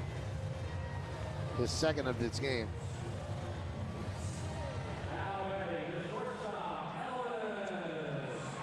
This chiropractic telecast is presented by authority of the New York Yankees and may not be reproduced or retransmitted in any form. And the accounts and descriptions of this game may not be disseminated without the express written consent of the New York Yankees. So Sabathia was coasting along till the Bourbon single, then he walks Kinsler, who is 0 for 20 this year against the Yankees, and now has to deal with Elvis Andrus.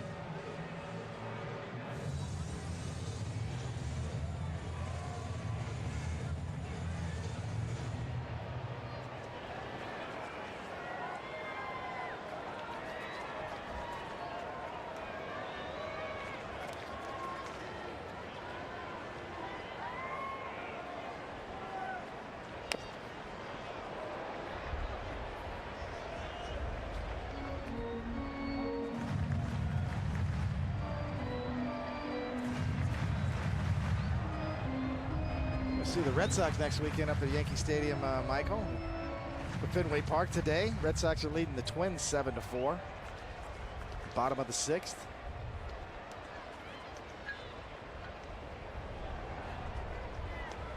Boy, the Twins have really labored. So many injuries, Morneau, Maurer, Nathan. Liriano's tough start till the no-hitter. Daisuke Matsusaka pitching today at Fenway Park. Means the Yankees might see him over the weekend.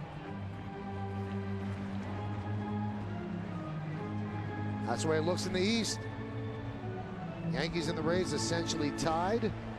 Red Sox and the Blue Jays 4 back, the Orioles 4.5 back. Tampa Bay playing much better as of late, and they're leading as well in Baltimore 5-3 in the top of the 6th. Runners go, and a double steal. Very strange pitch to run on, 0-2. Usually it's going to be a fastball away. Maybe they thought they'd bounce a breaking ball. There's a breaking ball. High slider, and really, Cervelli, good job of holding up because there's just no chance here. Also, 0-2's not a bad pitch out count. Joe Girardi was talking today about how the squeeze yesterday came at a time that you just couldn't read it. With a left-hander up, first and third, nobody out. He said, we thought about guarding against the squeeze, and here it is. He said, but that's one that you can't think along with that. It's a real gutsy call because if he misses the bunt, the guy's out at third. Then you've got a left-hander up against a left-hander runner at second base. He said it's not a call you really can anticipate. And that's how Ron Washington manages, though. He goes against the grain. He goes against what you're expecting. That is not the time to put a suicide squeeze on. Very unconventional. Felt confident with the hitter in the box, though, with Bourbon and his bunting ability.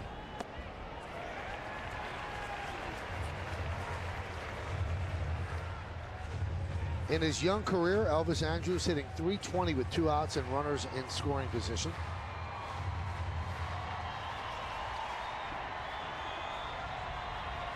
Another pivotal moment in this game. Want to keep it at 4-2. A base hit makes it 6-2, changes the whole specter of the game.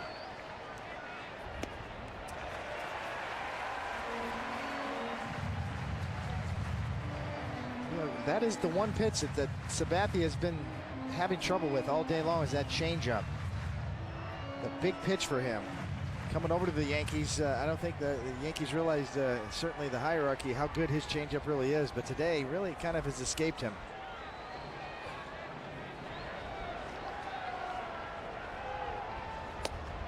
Strike 3. Andrus down looking. So DeMuro punches him out. No runs a hit, no errors, and 2 men left. A big strikeout of the Rangers shortstop. We go to the 5th.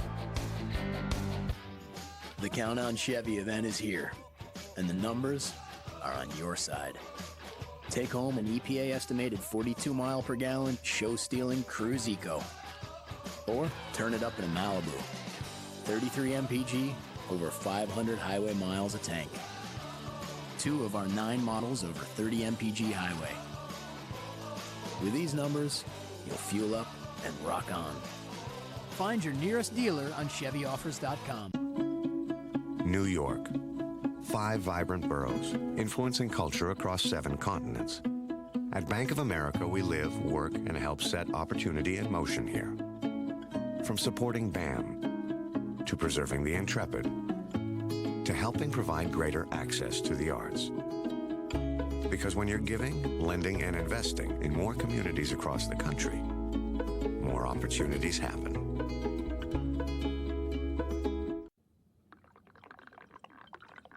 That's cool. 1800 just poured me a shot. What can your top do? Nothing. 1800 tequila. Change the game. Whoa. Don't want you spilling that hot latte on my driver's seat. This is my car. Who are you? I'm the second owner. The what? I will own this car after you. Look, I'm not telling you how to drive our car. Our car? Or where to park her, maybe under a tree with less sap. If you're gonna have a latte in the car, keep a lid on it. It's a cappuccino. Still needs a lid. The highest quality cars plus an exceptional certified pre-owned program. Good news for the second owner. Take care of my car. Hi, everyone. Bob Lorenz with your Audi update. We had another no-hitter cooking today. Marlins, Nationals, and the Marlins starter Anibal Sanchez took a no-hitter into the 7th. Lance Nix leads things off. His teammate Mike Stanton almost saves it, but it pops out of his glove. It's a base hit. No. 11 strikeouts for Sanchez, and the Marlins lead that one 7-0. Michael? Thanks, Bob. We'll hear from Bob and Jack and Kim a little bit later on. Where'd all the hitting go, David? It's a pitcher's game again.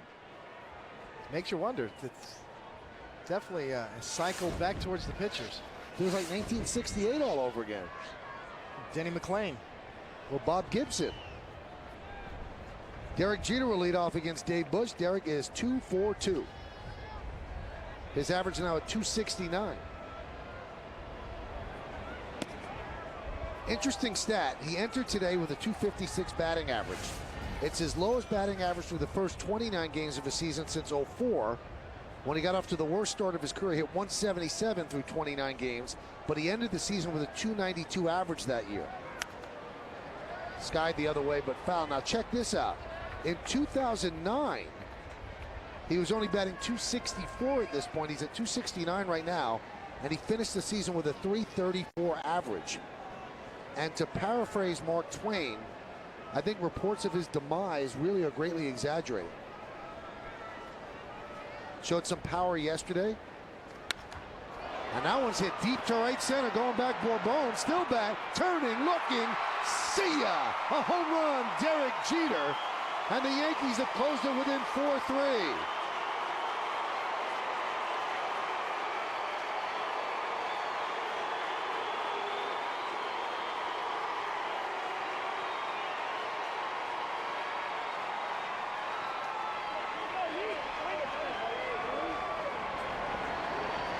You're starting to scare me now, Michael. That was just, that was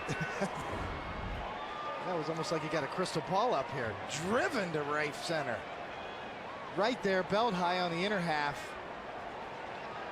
No doubt about it. The deepest part of the ballpark as well. So Derek Jeter 3 for 3. Now has 2,959 hits. And Ron Washington's going to take Bush out of the game and try to cobble this together with the bullpen. Yankees down by 1.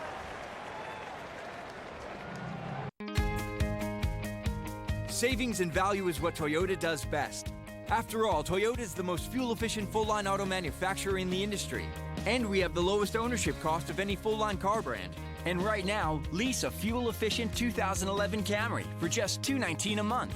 Or get 1.9% APR financing for a full 60 months on Camry. We're #1 for a reason. Come see for yourself. Hurry in for the best selection.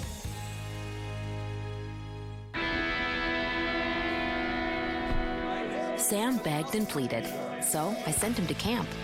We'd earn lots of points with our new city thank you card. And I put them to good use. He told me about his bunkmates and how he signs up for every activity. He even hangs out with the camp director.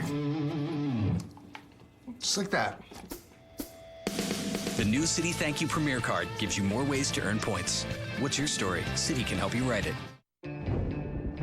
At 190 miles per hour, the wind will literally lift ordinary windshield wipers off the glass. So did we build a slower car? Or design wipers that could handle anything? What do you think? The Cadillac CTS-V, the world's fastest production sedan. We don't just make luxury cars, we make Cadillacs. Tonight, on an all-new WB Mason presents The Joe Girardi Show. Get an inside look at the biggest rivalry in baseball as the skipper reflects on his most memorable Yankees-Red Sox moments as a player and manager. Plus, Joe previews the Bombers' homestand against KC in Boston. An all-new Joe Girardi Show, tonight after the postgame, only on Yes. Well, Derek Jeter's home run, his first of the year, knocks out Dave Bush. And Ron Washington has to make the call to the bullpen, brought to you by AT&T.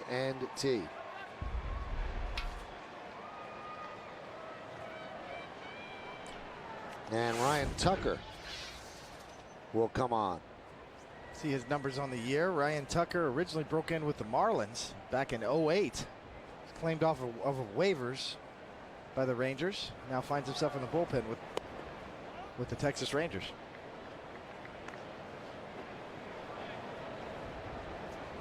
Well, they get 4+ out of Dave Bush, an emergency starter who's been working out of the bullpen essentially, and obviously they would have liked to squeeze another inning out of him, but they're carrying a big bullpen for this purpose, and they've got to get 4 innings out of the bullpen. Actually 5 now.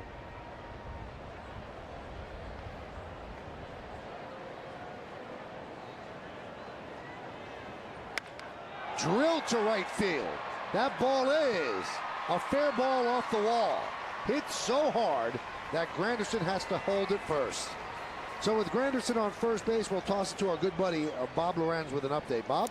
Thanks, Michael. They just wrapped in Toronto, and as Jose Valverde, the Tigers finish things off with Aaron Hill, a strikeout. He records career save number 200, a 5-2 Tigers win. Detroit has won 2 of 3 so far in this 4-game series. Thank you, Bob. So Curtis Granderson now 2 for 3 and was robbed of his 3rd hit. Great play by Napoli in the 1st. Here's Teixeira, who is 0 for 2. He drives one to left center field, giving chases Bourbon on the run, dives, and he can't make the play. Granderson will go to 3rd, Teixeira at 2nd.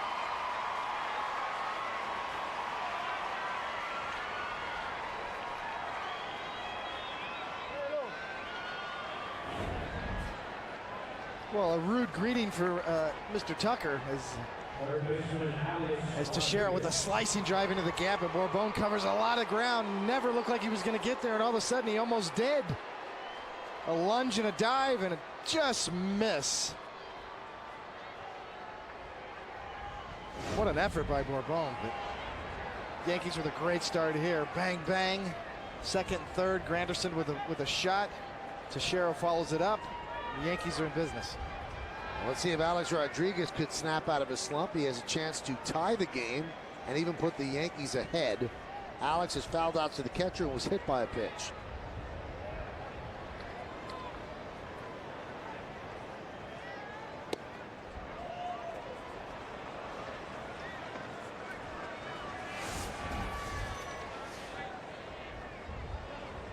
Alex on the road trip is 5 for 23.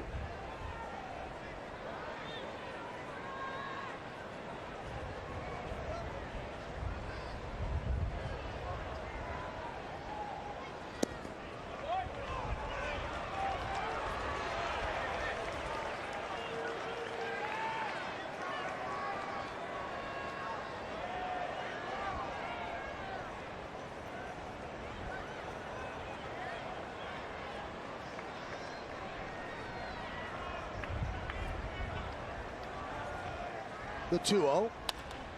Grounded to short. That's going to tie the game. Granderson scores. Alex is out at first. And the Yankees have come back from down 4-0 to tie the game at 4.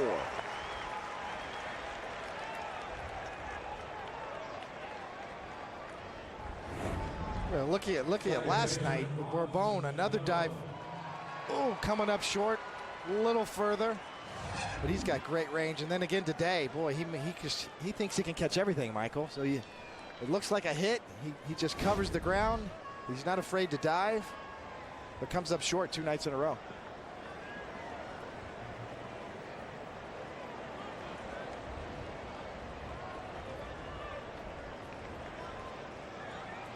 So runner at 2nd, here's Cano. Cano is 0 for 2.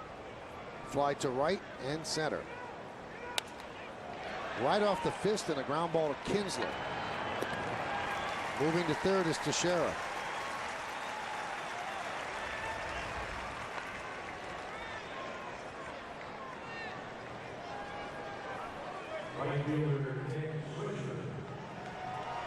Second straight at bat for Robbie Cano, swinging at the first pitch. Maybe not getting the best ball to hit. Especially with runners in scoring position.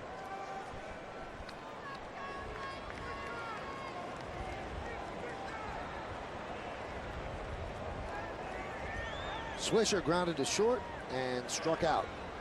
And he struck out in the 3rd with the bases loaded.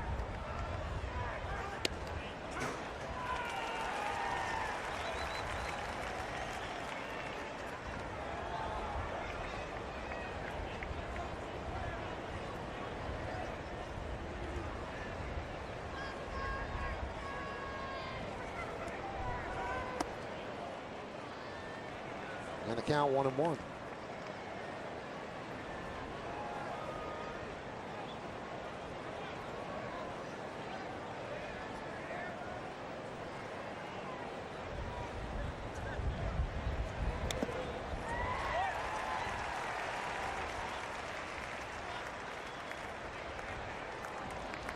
And Swisher's down 1-2 in the count. Tucker trying to get out of this inning, tied. Yankees scored 2 in the third, and they've scored 2 here in the fifth.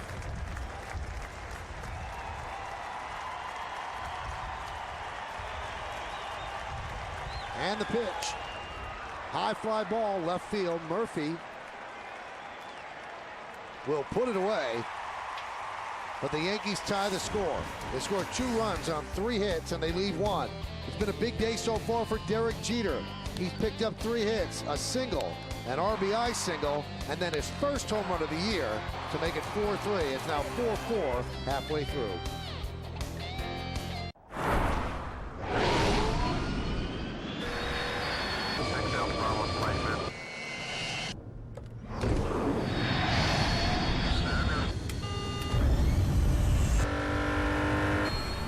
With up to 32 miles per gallon, chances are you'll need refueling before it will. The BMW 5 Series, the ultimate driving machine. Get exceptional lease and finance offers along with BMW's no-cost maintenance. When I founded Papa John's, the whole premise and the genesis was, let's make the best pizza possible. Nobody does what Papa John's does. My favorite pizza is John's favorite, which is pepperoni, sausage, and 6 cheese. Now get John's favorite pizza or try our Garden Fresh with fresh sliced veggies, black olives, and fresh baby portobellos. Just $11 each for a large. Order now at the new papajohns.com. Everything's better when Papa's in the house. Better ingredients, better pizza, Papa John's. At 190 miles per hour, the wind will literally lift ordinary windshield wipers off the glass.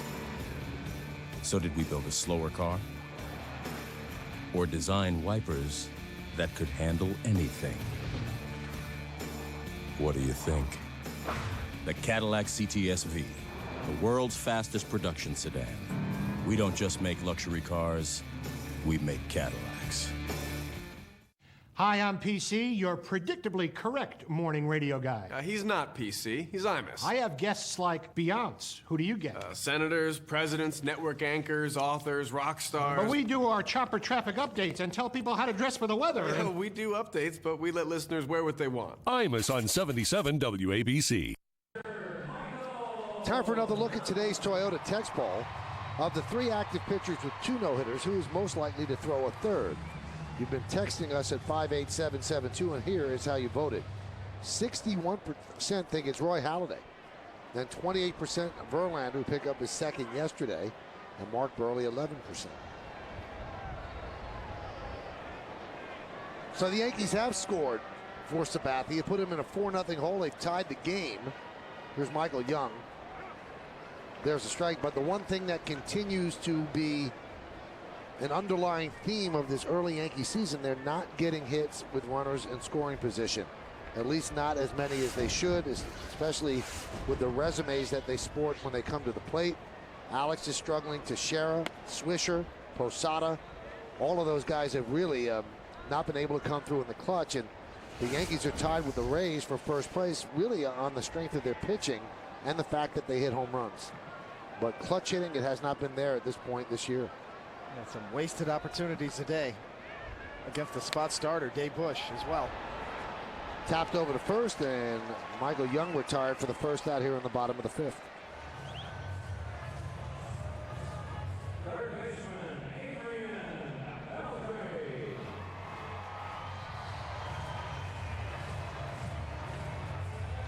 But nonetheless, CC Sabathia right into this game, into the 5th. His pitch count at 81.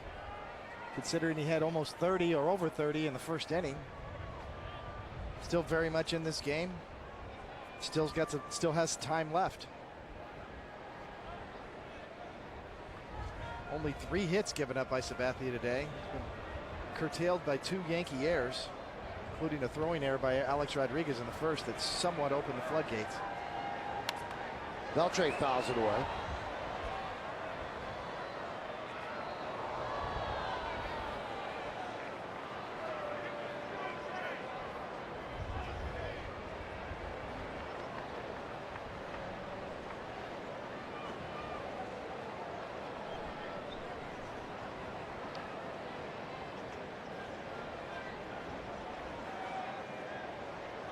The 0-1. Fastball swung and missed. Beltre walked and scored in the first, then popped a second. That was in the third.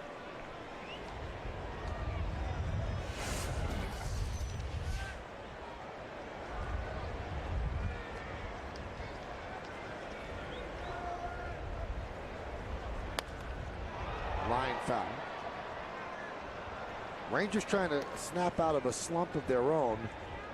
They have lost 4 of their last 6 games, and 6 of their last 11 at home, where they're actually 12-6 overall.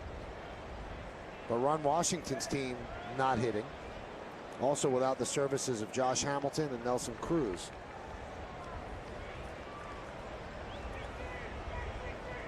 The 0-2. Still 0-2.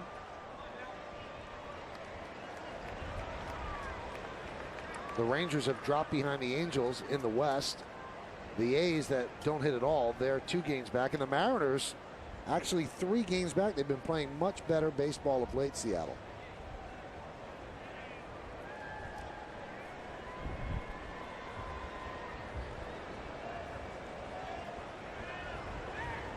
The 0-2. High pop-up. Right field. Cano smoothly puts it away for the second out. Take the Yankees with you when you travel out of the Yankees home territory. Subscribe to MLB.tv today to see Yankees games live or on demand on your computer and your favorite devices. Visit Yankees.com to order and get more details. MLB.tv. Baseball everywhere.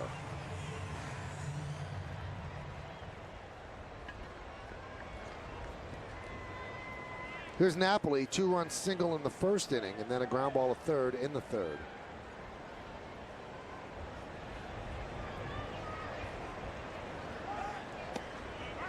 Strike on the outside corner.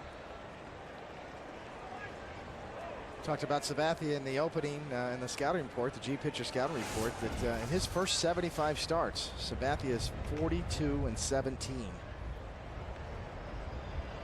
And everything is advertised for the Yankees when they signed him. Check swing, slow roller up the first baseline.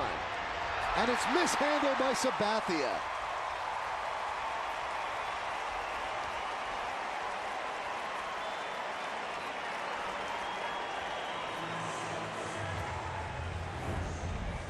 Boy, good pitch, just jams Napoli. Almost knocks him out of the box. Sabathia just can't quite get down, tries to barehand it. Easy play. Just rushed it a little bit. Let's check it out on the Coors Light freeze cam. Freeze it right there. He just didn't get it in the palm of his hand. It was like on his fingertips and bobbled it. The old stick a fork in it. And that is an E1, third error by the Yankees.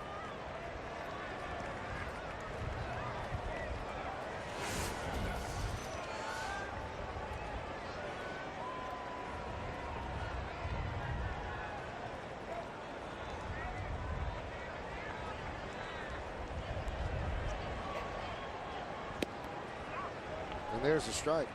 I mentioned Michael Sabathia's record in his first 75 starts as a Yankee. Ron Guidry, 45-16 from 75 through 79. Chen-Ming Wong, 43-17 record from 05 to 07. And Tommy John was 43-19 from 1979 through 81. And Moose, Mike Mussina, was 42-22 from 2001 to 2003. All of them in their first 75 starts as a Yankee. And some kid named David Cohn is in that list too. Yeah, don't you dare be humble. 44-14 you were from 95 to 98. And that's pretty special. 75 starts, you only lost 14 games. You were pretty good, David. I couldn't wait to read that, Michael. I've been waiting all game. It's Sabathia right there.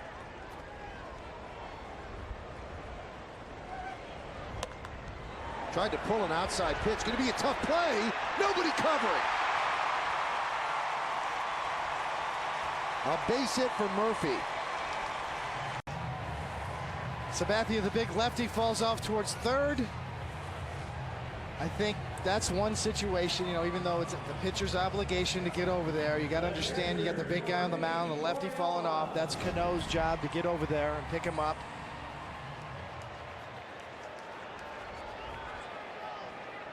So now what should have been an easy 1-2-3 inning is certainly not that, and it's also increasing Sabathia's pitch count. And the pitch to Torey Alba is a strike. 96 miles an hour. You can see CeCe's a little angry.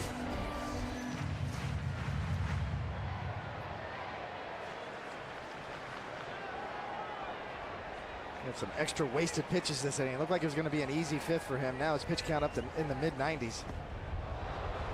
Good changeup right there, with the best changeup he's thrown all game. Been looking for this pitch the whole time, going down depth. That's the changeup we're used to seeing from Sabathia. And really the last two starts, it's kind of been missing.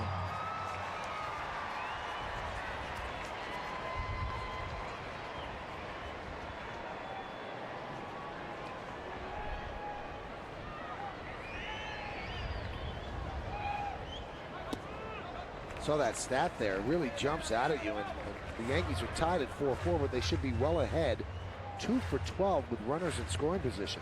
And that's not just today. That's been a season-long problem for them. They have not hit in those situations. That's why they're in a tight game right now rather than blowing the Rangers out. The 1-2. It's high.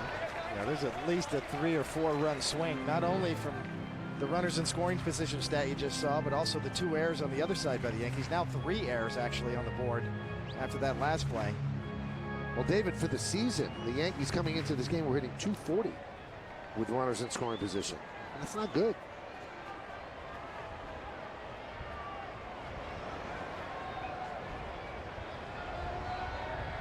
The 2-2. Another slow roller. Let's see if this could be handled. Cervelli. And they made that one tough. A scoop by Teixeira to end what could have been a very damaging, sloppy inning. No runs a hit, 1 error, and 2 men left. Interesting fifth. We go to the 6th, tied at 4.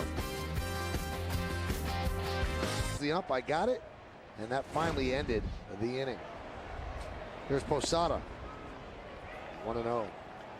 That's what you call an alligator arm throw, Michael. Throw it like an alligator's got real short arms. You get out there and you don't want to long arm it. And you end up bringing your arm in close to your body and throw it like a gator arm. Cervelli got away with it. Teixeira really picked him up. That's also what you call guys that don't like to pay.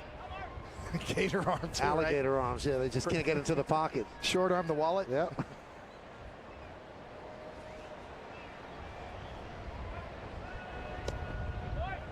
Bet a few teammates like that over the years. I bet. I have too.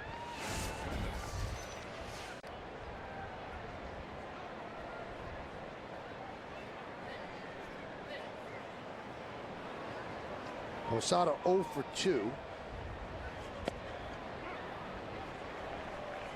And he's 0 for his last 15. On the road this year, hitting 130. Overall, hitting 143. Fouled away.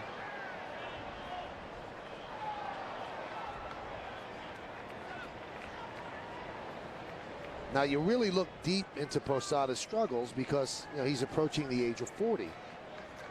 And there's one thing I always remember our colleague Paul O'Neill used to say.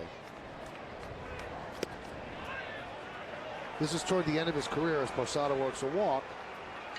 He pulled me over to the locker. He goes, well, why was it 8 years ago they used to say Paul O'Neill is 0 for his last 10?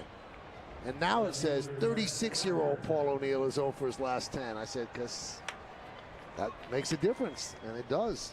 You can be, Tommy John once said, you can have a pitching slump when you're 28. You can't have it when you're 38 because they mean you're done, not slumping. So Jorge knows everything that's being said about him, and he's been working hard. He has not been able to break out of this. He does have the home runs, though. 6 homers and 14 ribbies. So he's on first now with the walk. Here's Gardner. And a strike. Also, when a player gets up in age in his career, you start predicting year in and year out that his demise is coming. One of those years you're going to be right if you keep predicting it. It's an easy accusation to make, and as you said, Michael, it's just part of the game. You just have to accept it. Take it as a badge of honor. Grounded to short. Andrews gets one on to first. Not in time.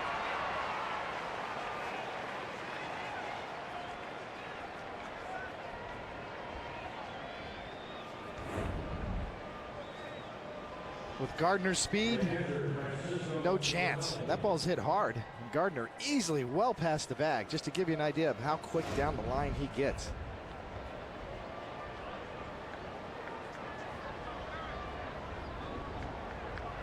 I'm going to see Gardner and Gentry with a race. I said that earlier. A couple of young outfielders today, one on the Rangers side, and of course Brett Gardner. Be a heck of a foot race, those two guys. You know, also I'd like to throw in there, the kid with the Angels, Peter Borges, in new center field. He's supposed to be blindingly fast. But you never see those match races anymore. There's too much money invested in the players. You don't want to see anybody get hurt. And then if you do get hurt, how do you explain it? Oh, we were having a match race in the outfield. Yeah, for 20 bucks.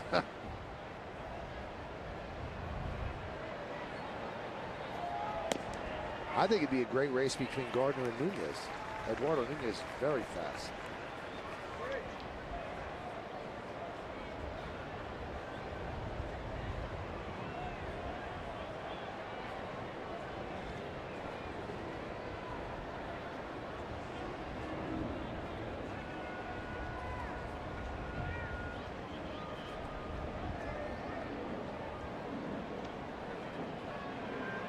He's a big runner at first now with the game tied.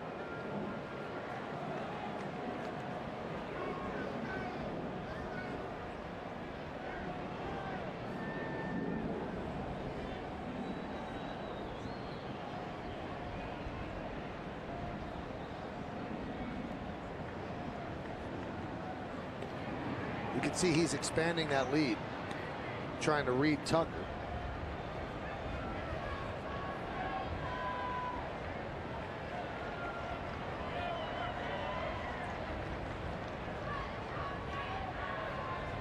No doubt Gardner's looking to go on a 0-1 count. Also a pitch out count on the Texas side.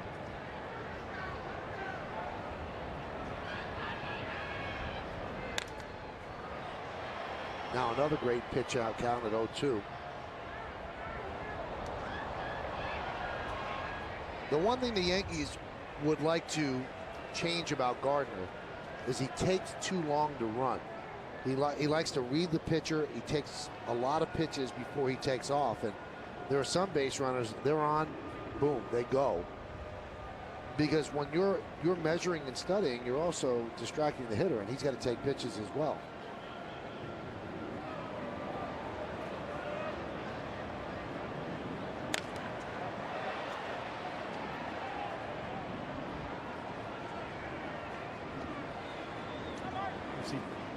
Tucker, the Rangers pitcher, also very quick to home plate. Slide step directly to home plate, no leg kick. He is giving his catcher, Torrealba, every chance in the event that Gardner does take off.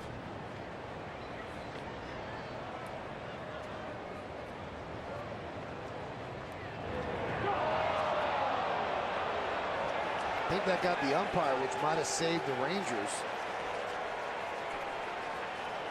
Andy Fletcher couldn't get out of the way. If he did, it probably goes down the right field line. Yep, got him on that left thigh and then the right thigh, both legs. Kind of pinball action. There's not that much room there, David, so I'm not sure, even if it got past the umpire, if Gardner could have gotten up and run. Maybe it would have bounced into the seats, though.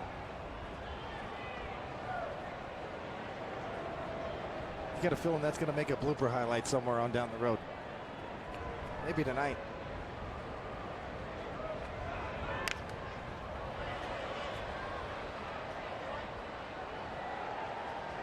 Could be the rare double black and blue too.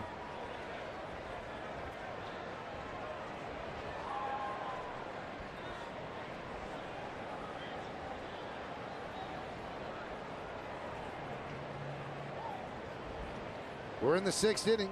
Game is knotted at 4. Yankees about hit the Rangers 7-4. Rangers have left 6 runners on base. The Yankees 5.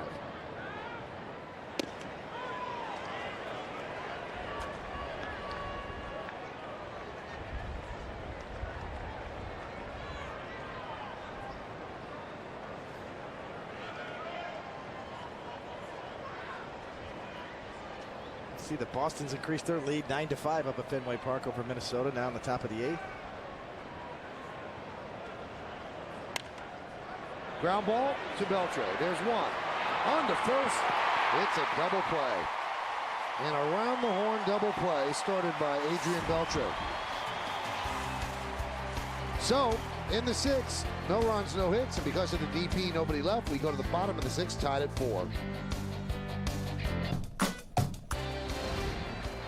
Well, the Yankee inning ends with the 5-4-3 double play, and that's not an unusual occurrence against the Rangers. Adrian Beltre has now started 8 double plays this season. One last night, one today, and that's the most for any Major League third baseman. So CC's going to stay in there despite a 97 pitch count, and why not? I want to keep Craig Gentry off the bases here. Speedy. He's walked and he popped a second. Walked, stole a base, and scored a run. Shows bunt, takes a strike. The one thing that you see about Sabathia, and you could see why Sabathia is an ace, and there are others that would fall into the 4th starter in the rotation, or maybe even the 3rd, or drop to the 5th. Sabathia has not had good stuff his last 2 starts. Ground ball to Jeter, and he gets the speedy Gentry. But Joe Girardi said it best before the game. He said, even when CC doesn't have good stuff, he gives us a chance to win. Other pitchers, when they don't have good stuff, they might give up 8 runs. Sabathia might give up 4, at the most 5, keep his team in the game. That's what he's done today. Yeah, he really has, after giving up a 3 spot in the 1st. And really, that part of that was defense behind him. The Yankees have 3 errors on the board, and A-Rod made a throwing error in the 1st. Even though Sabathia will blame himself for the 2 walks that led, that sort of preceded that throwing error. But since that point, 3 straight goose eggs, the 3rd, 4th, and 5th, and now he's still out there in the 6th. Again, the bad fielding by the Yankees continues. I don't know if they're going to give Sabathia an error on that. That was not an easy play, but it's a play that he would tell you he should make as he fires that ball into the dugout. Right off the end of the bat. And really, Sabathia he should have had this ball, and he'll be the first one to tell you. It's up high. He's got his glove there in plenty of time, just took it off the heel of the glove. They do give him an error. That's his 2nd error, and the Yankees 4th, and it's a big one because you have the speedy Bourbon at first base now.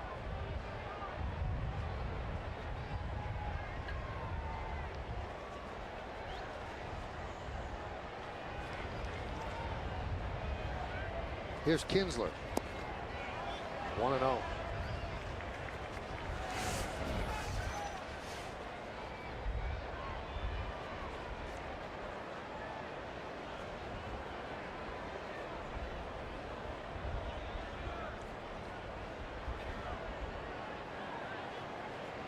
End of a 6-game road trip, or 7-game road trip.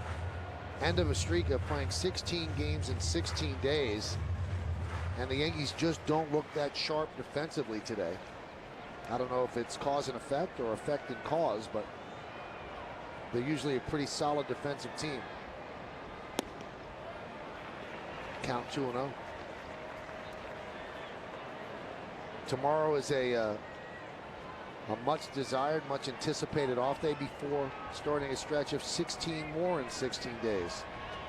David Robertson throwing in the bullpen.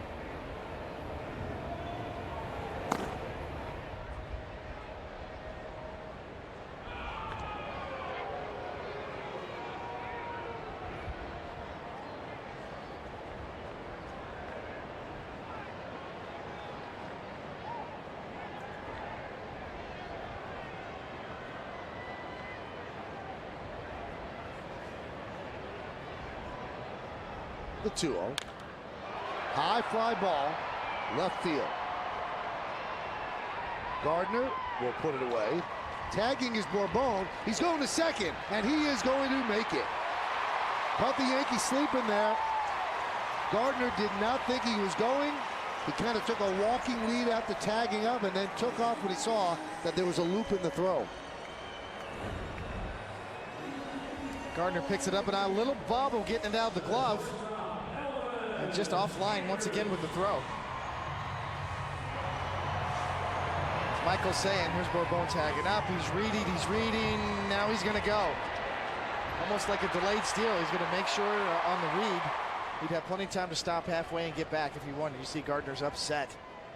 He knows a good throw would have had Bourbon, or at least chased him back to first.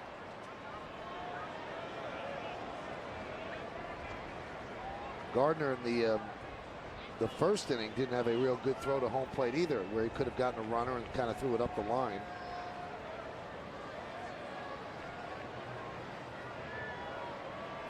Excellent base running by Bourbon. He's dancing off a second. And that's got to be a distraction for Sabathia.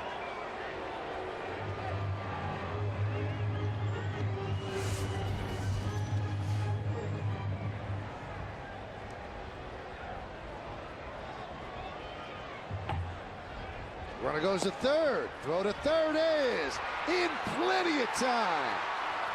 Why would you try to steal third with 2 outs? It's against baseball rules, and Bourbon gets thrown out by plenty. A base running blunder, and that's got to really make Ron Washington red hot. Good throw by Cervelli. We're going to go to the 7th inning, tied at 4. Presented by Blimpie, with more off-the-field fun with your favorite Yankees. It all starts today after the postgame. It's only on Yes. New pitcher for the Rangers as we go to the 7th inning. It's Arthur Rhodes. On the Cadillac scoreboard, the score is tied at 4. And the first batter he'll face is Derek Jeter, top of the Yankee order. Derek is 3 for 3 today.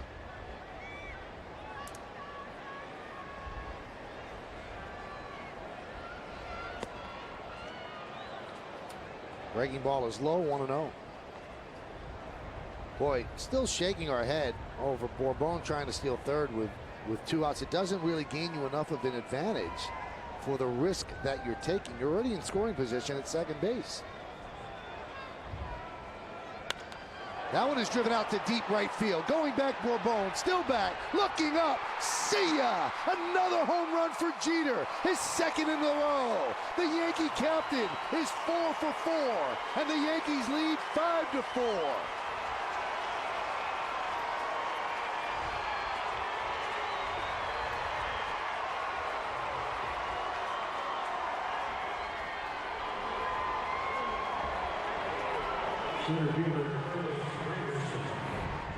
Jeter comes to Texas and finds his power stroke. This one's better than the last one and longer. Right in his wheelhouse, right off the sweet part of the bat. Man, that made a loud sound off the bat, and that carried a long way. Granderson with a drag bunt. Foul ball. They measured Jeter's home run at 401 feet, and his last 2 home run game was June 12th of last year. And that home run also Derek's 2,960th hit of his career. How do you measure that 401 feet when it went right over the 407 marker? That's a good point. I guess it's a little to the right of the 407.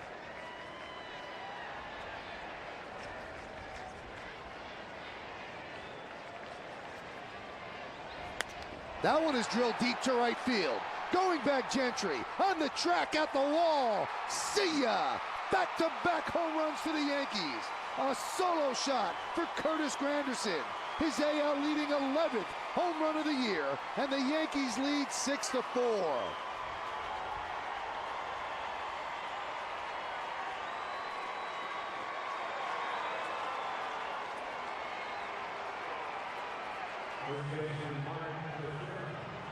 Jeter the first one to greet Granderson. Granderson up and out over the plate. Not only number 11, number 5 off a left-hander this year. Again, Granderson equally powerful against righties and lefties. And it seems like every time he hits one, Michael, it's a no-doubter. Pitch to Teixeira is a strike. Granderson's 3 for 4 today, so the top of the Yankee order really doing some damage. They've scored 4 of the 6 runs. 3 home runs for the Yankees. They now have 17 games where they've had more than 1 home run, and that's the most of any team in the major leagues. So the Yankees trail 4-0, and they've scored 6 unanswered runs. Count 1-2.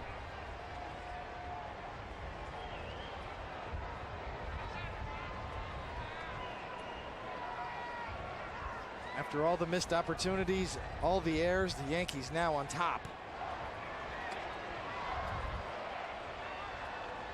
Rhodes pitched yesterday and comes in today, third Ranger pitcher, and serves up 2 straight home runs. Excuse me, Michael. Yeah, the long ball sure covers up a lot of mistakes. And really, that's been the story of the Yankees, as you said, Michael. A lot of left on base runners all year long. But the Yankees' power numbers have really saved them offensively, and of course their pitching as well. Sabathia righted the ship after 3 in the bottom of the first. Kept him right there. Now he stands in position to win this game. The 2-2. Well, the long ball really serves as a deodorant. Things don't go right, you get a big home run, it washes it all away.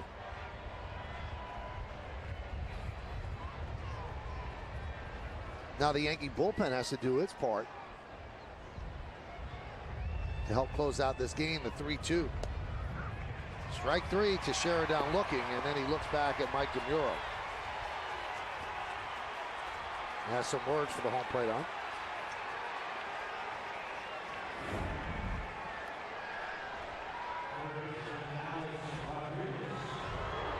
Certainly a legitimate gripe on Teixeira's part. It's high enough. Right over the hollow of the knee, maybe a little bit down and in. Double shake of the head by Girardi and Long. Alex Rodriguez hits one off the glove of Beltre. He recovers, fires, and the throw pulls Napoli off the bag.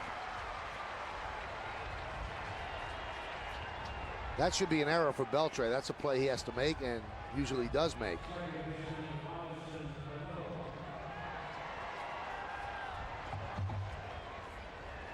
They gave Alex a base hit, and I'm sure he's thrilled about that.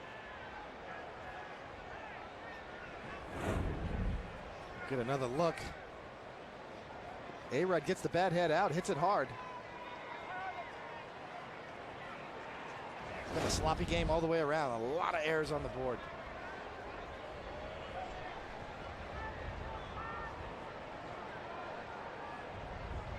Here's Cano. Robinson 0 for 3 today.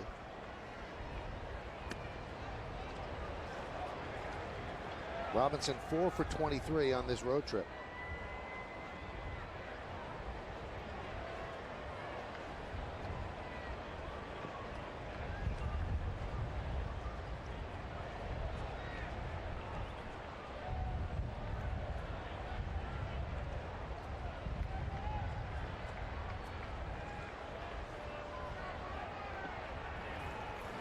Cody Epley has appeared in the first 2 games.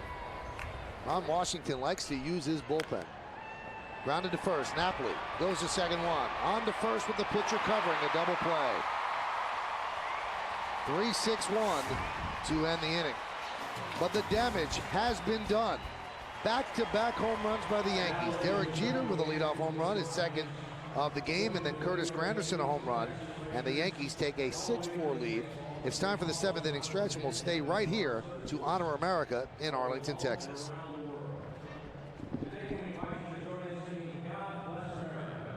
With Norris Perry. God bless America, land that I love. Stand beside her and guide her through the night with the light from the mountains to the prairies to the ocean white with foam. God bless America, my home, sweet home. God bless America, my home, sweet home.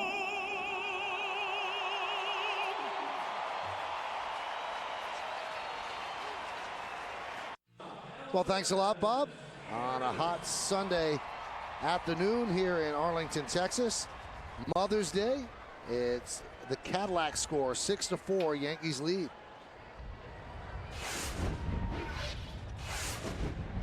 Do you think there's any way that Derek Jeter's going to discard that pink bat for Tuesday's game at the stadium? He's 4 for 4 with it. CeCe's still in there, 103 pitches. He wants to get through the 7th.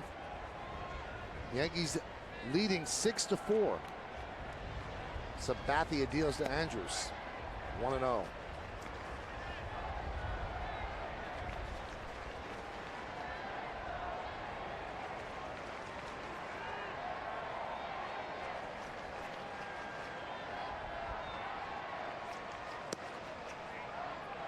One thing it does about Derek Jeter, Michael, it answers any question about bat speed. To drive 2 home runs, long home runs out to right center, just like the days of old. Answers any questions about bat speed.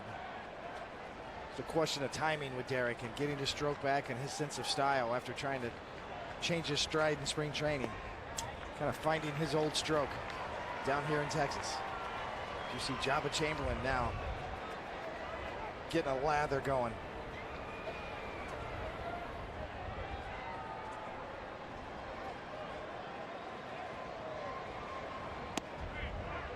There's a strike.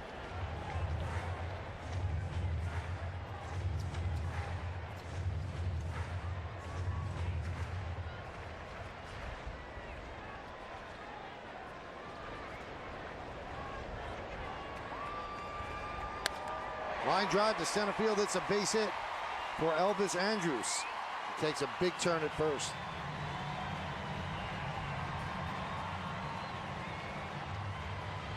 Tony, we don't have to worry about Derek, whether he's going to use the pink bat on Tuesday.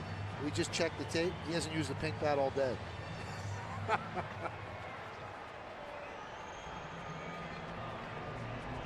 Well, that's going to do it for CC Sabathia. It was a battle for him all day. His defense betrayed him. He betrayed himself defensively.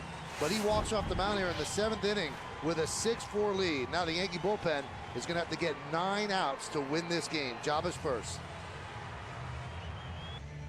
Well, CC will watch the rest of the game from the bench, and he'll think about Tuesday, where the Yankees are back in the Bronx for battle with the Royals. Complete coverage starts at 6 with outing batting practice today, and then the Tri-State Ford pregame. Then John Flaherty joins me for the call. The Royals, the Yankees, it all starts Tuesday at 6. Only on Yes. Sabathia was a battle. 6+, only 5 hits. 4 runs, 2 of them earned, 4 walks, 2 strikeouts, 108 pitches. And the Yankees made 4 errors behind him. 2 of them were his. And now Jabba Chamberlain will take over, and he faces the dangerous Michael Young. See Jabba Chamberlain on the year, 2-0, 3.60, 13 strikeouts, only 3 walks. Excellent in that category. And on the year, his fastball has averaged about 95 miles an hour, although we've seen him gradually creep back up and top out in the upper 90s again, like he once did when he first came up.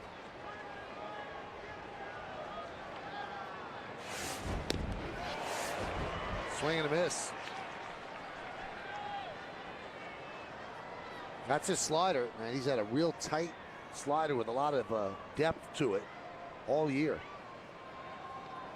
Michael Young 0 for 2 with a walk and a run scored today. Andrews 9 for 9 stealing bases this year, which is impressive when you consider that he was caught stealing 15 times last year, and he's yet to be caught. Look at the numbers against Jabba for Michael Young, 5 for 12. There's that slider again, 1-1.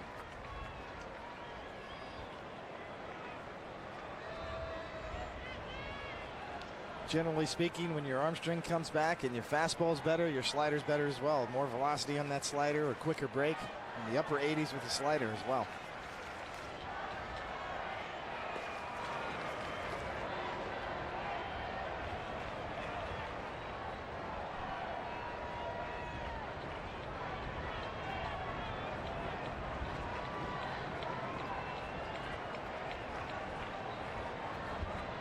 There it goes. That one's driven to right center. Going back, Granderson still back, and he makes a play on the warning track. As Andrews will head back to first. We're talking about Tuesday. Let's check out the starting pitchers for that game against the Royals. Brought to you by Verizon Fios. Get the ultimate in entertainment on the Ultimate Network. Fios on network ahead. Kyle Davies is struggling, 1-4, 7.32. Freddie Garcia, 1-2, but a good ERA, 2.88. All of our coverage begins at 6 from the stadium right here on Yes. So Young gave that a ride. Boy, the ball's really traveling out to right center today. And here's Adrian Beltre. Runner goes again, throw to second, not in time. A swing and a miss. So a stolen base for Andrews, who's now 10 for 10 this year. Jabba not particularly quick to home plate. Andrus off to the races. Cervelli makes this closer than it probably had a right to be. Excellent throw from Cervelli. Just in. Tim Welke, the second base ump, got it right. That one gets away from Cervelli, kicks all the way back out to Jabba, as Andrews will move to third on the wild pitch.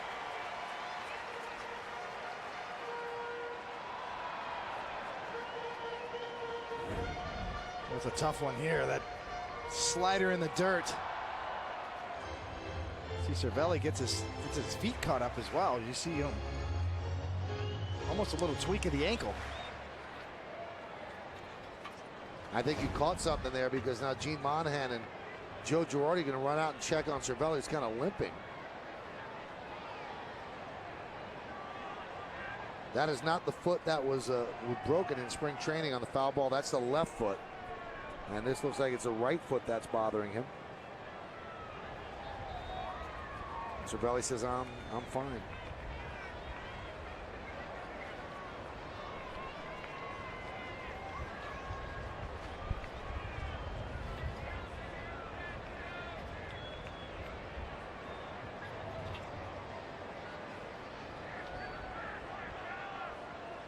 Swing and a miss.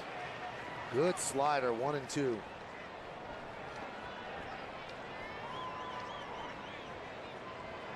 It's a strikeout situation for Jabba. Very much a strikeout pitcher. Cervelli's got to be ready to block another slider in the dirt right here. The 1-2. Nice block there by Cervelli. He's getting a workout behind the plate.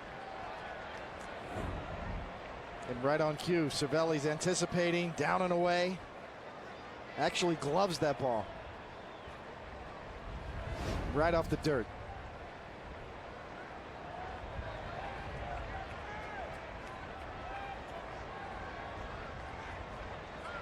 Two balls, two strikes, runner at third. We're in the bottom of the seventh.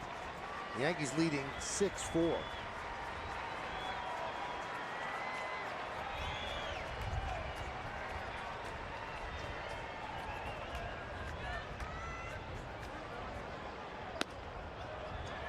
Time was called.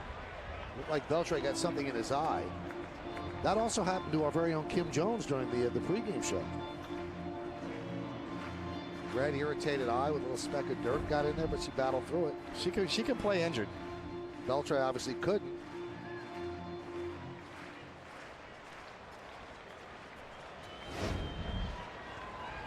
Now he's back in. The 2-2. Fouled away. 97 miles an hour from Chamberlain. Good pitch right there.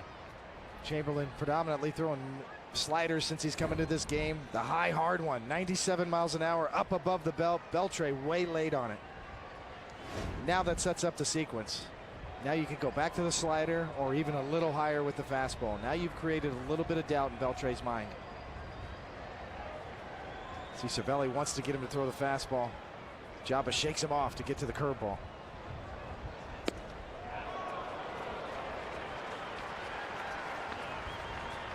A little bit up with it. This is more the curveball than the slider. You see a little bigger break, just high, and you see Beltre with a buckled knee on that pitch. You can almost book a slider here on 3-2. Grounded to third. Alex Rodriguez thought about coming home and then loses the play at first. 6-5 Yankees. The Yankee defense has not been sharp today at all. If you're going to look home, you have to come home. You can't lose the play at first, and that's what A-Rod did. Well, it is a 3-2 slider. Beltre rolls over it. A-Rod has a little trouble getting the handle and then gets caught in between, and that's a big mistake. You got to at least get it out right there. No time to pump fake and get Beltre at first. Now the tying runs on. They give Beltre a single and an RBI.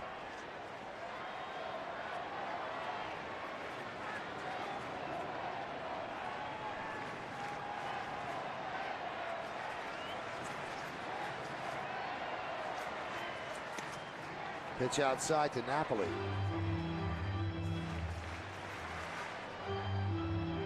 Well, that's a generous single and an RBI right there. I don't get that scoring at all. I mean, it's an easy ground ball to third. If he throws to first, he's out by 3 feet. It should be a fielder's choice in an RBI. Exactly. Indecision. Like a half of a fielder's choice. Or even half of an error. It's like an error of the mind rather than a physical error. There's that slider, which is very effective so far, 1 and 2.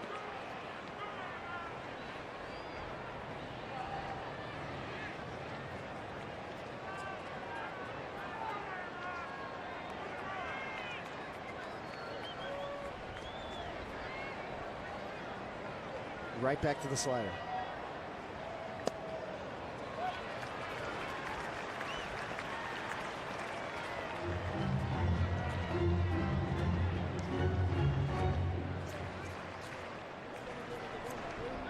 Napoli is 1 for 3 today. 2-run single in the first inning. He's 3 for his last 29. 2-2. That one's driven to center field and deep. Going back, Granderson. Still back. He'll make the play on the warning track for the second out. So Napoli gave it a ride as Beltre will head back to first.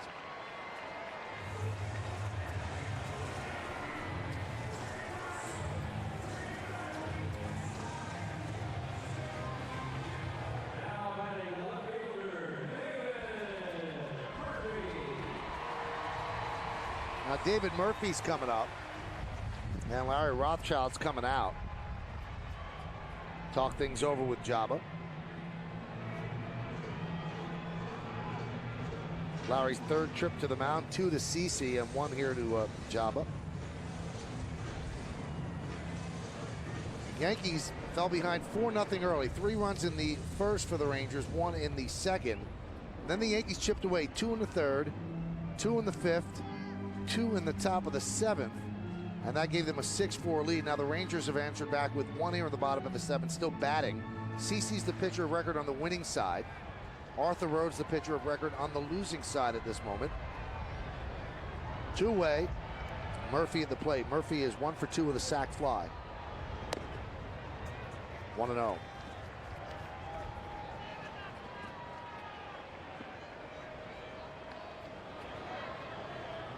Two for 5 against Chamberlain. 1 of the 2 a home run. Murphy's been a tough out for the Yankees. A solid hitter, just coming into his own. Broke in with Boston in '06, came over to Texas.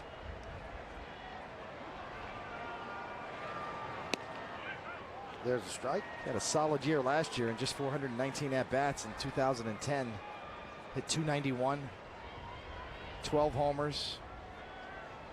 The Rangers expect him to increase his power numbers.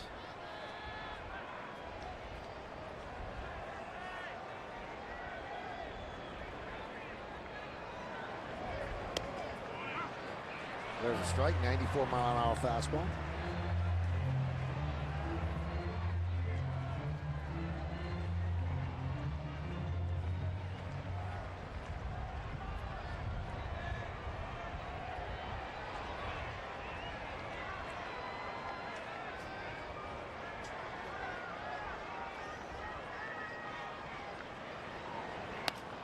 Served the other way and foul.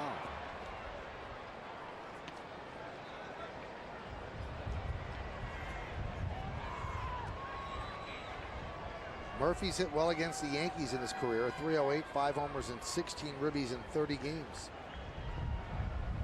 Yankees trying to get him right here to end the 7th. Yankees have out-hit Texas 10-6. And they're leading 6-5. Staying with the fastball away. And he gets him. Called, 3rd strike. So Chamberlain gets out of the 7th, and the Yankees still have a lead. 1 run, 2 hits, no errors, and 1 man left. Painting the outside corner. Java with a fist pump, the Yankees with the lead. Savings and value is what Toyota does for the Chevy Player of the Game. Text your vote to 58772 or vote online at yesnetwork.com. Today's candidates are number 1, Derek Jeter. Number 2, Curtis Granderson. Number 3, Mike Napoli. Number 4, CC Sabathia. You can vote now. You can make your voice heard. Standard text messaging rates apply. Another pitcher for the Texas Rangers, Cody Epley, will come on to pitch the 8th inning. The numbers on Epley are very good. This is the 3rd game he's used in this series alone. 6th overall. 6 2/3, 3 hits, 2 walks, and 5 strikeouts. And he's going to face Swisher, Posada, and Gardner here in the 8th. Jabba with a fastball, clip in the corner for the final out against Murphy.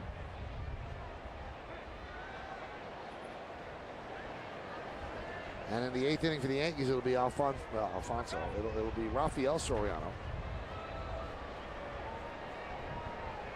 And then Mariano Rivera after that, if there's a lead in the 9th. That is the formula. Jabba, Soriano, and Mariano. Slow roller up the first base line. Going to be a tough play. And Swisher beat it out. The first base umpire said Napoli did not touch the bag. Now Ron Washington quickly out. Andy Fletcher doesn't want to hear it. He's saying, I'm right here. I can tell he didn't hit the bag.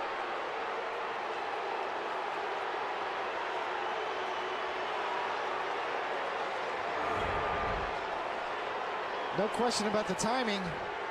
Swisher didn't hit the bag either. I don't think a double whiff hit yet. A double whiff.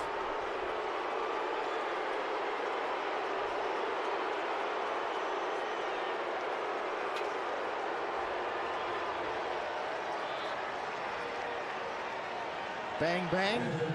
Napoli wins the race. Did Swisher gets the call. Right toe hit the bag right here.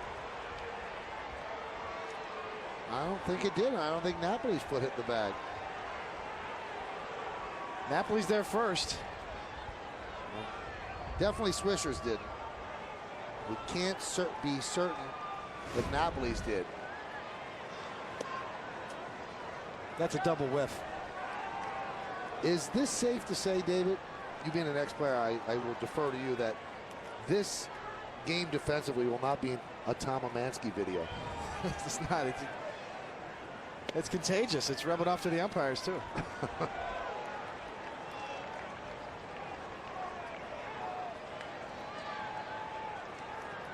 Wouldn't have been something if Andy Fletcher just would have not made a call there on a double whiff and just waited him out. Both players just looking at each other. That is a call if they don't make a call. That would have been the right call there, no call. And then you have to wait to see who gets to the bag first or gets tagged. There's a base hit off the bat of Posada. Swisher's going to stop at second. And Posada breaks in 0 for 15 with that single to right.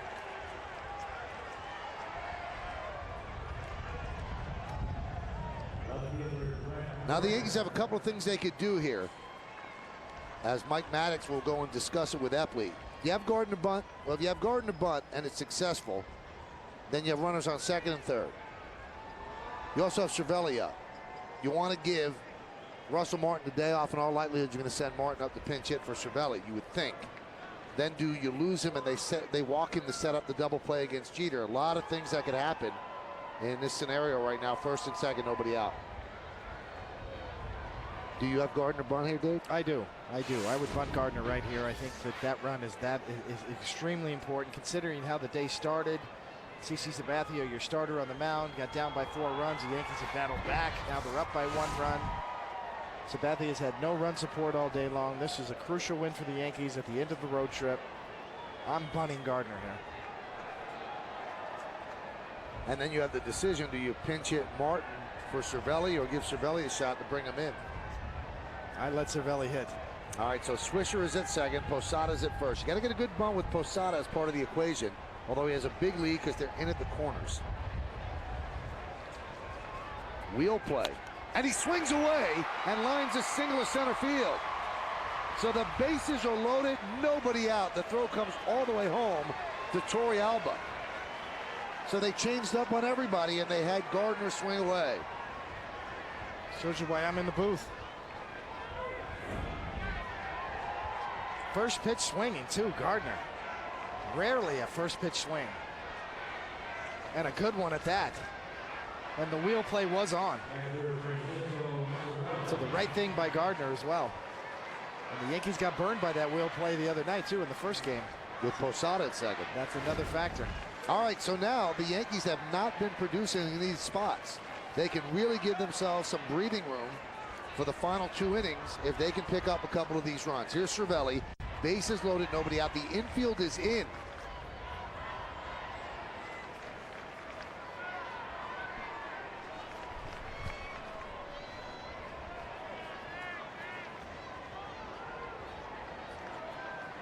Yankees 3 for 13 with runners in scoring position. And the hit by Gardner was one of the hits. Pitch outside from Epley.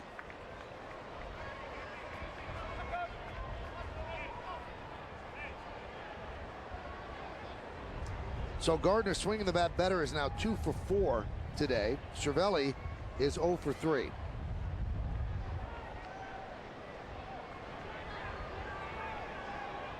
The 1-0. 1-1.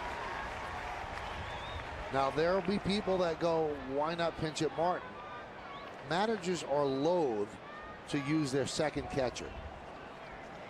Because then if something happened to Martin, then you're down to Nunez. So in a situation where they have to score to tie the game or go ahead, they might. But I don't think here they wanted to. Obviously they didn't, as Cervelli is at the plate with a 2-1 count.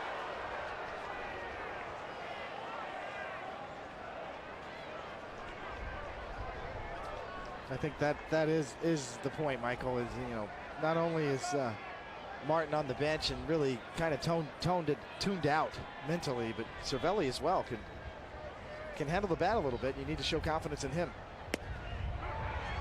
Clips the outside corner, 2-2. Boy, that's an at-bat changer right there. 3-1, so much different than 2-2.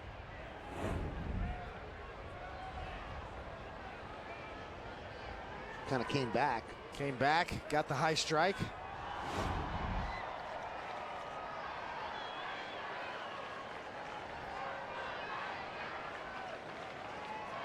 Two-two.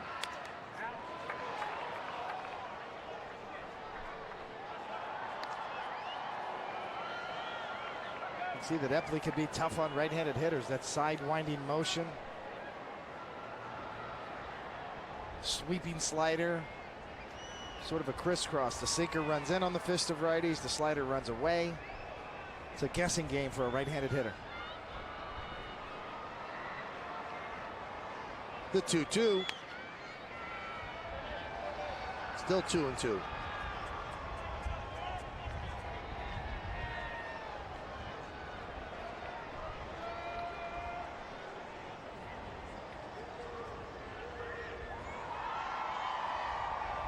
Tampa Bay has already beaten Baltimore, so the Yankees need to win this game to stay in a tie atop the AL East.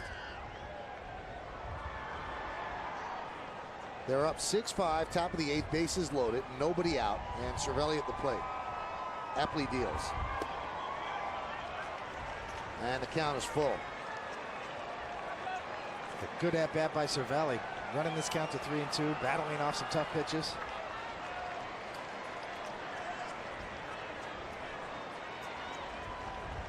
Swisher third, Posada at second, and Gardner is at first. Cody Epley on the mound. Cervelli at the plate. Line into center field, deep, going back, Bourbon, still back, turning, looking, see ya! A grand slam for Francisco Cervelli. And the Yankees have broken it open. They lead 10-5.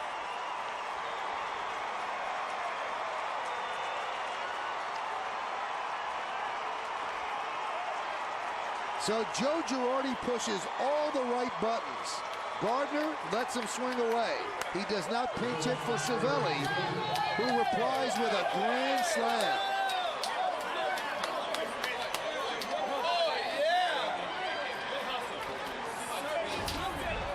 Three-two, right down the middle. And Cervelli gets all of it. He knows. Look at the bounce in the step and the energy. One of the most popular guys in the clubhouse because of that energy. Here's Jeter. Derek's had some day, 4 for 4. Listen to the sound. Right off the sweet spot to the deepest part of the park. And Russell Martin goes, yeah, that was the right move. Jeter taps it back to the mound, and the Rangers finally retire the Yankee captain for the first out of the 8th inning. Brett Gardner's speed almost burned the Yankees there. He almost lapped Posada, rounding third, and the third base coach, Rob Thompson, had to put the brakes up during a grand slam trot so that Gardner would not pass Posada on the bases, which means he would have been out.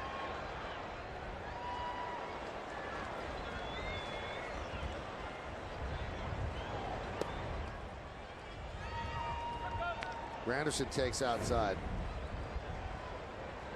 Now you'll see this is Gardner. He is speeding around the bases, and Rob Thompson, whoa, wait a minute, hold up.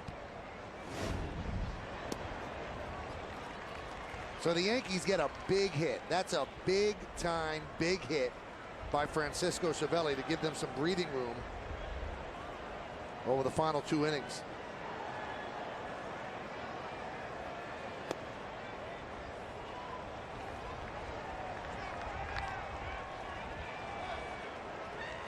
Francisco Cervelli's worked hard for that one right there. All the injury problems he's had. Once again, this spring training, a tough break. That one's got to feel pretty good for young Francisco Cervelli. It's his first home run, David, since June 24th of 2009. And it's his first career grand slam. The injury, we talked about it earlier. He came to spring training in great shape, was ready to fight off Montero and Romine, then fouled the ball off his left foot and broke a bone. One on the DL and just recently got back and makes a quick impression.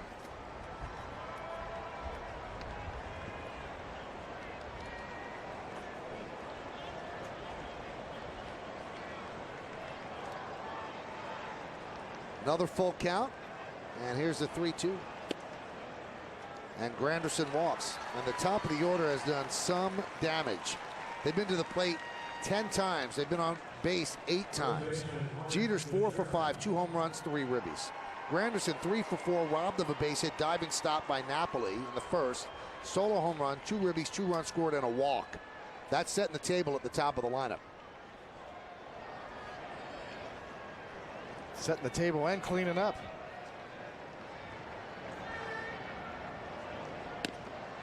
And there's a strike to Teixeira.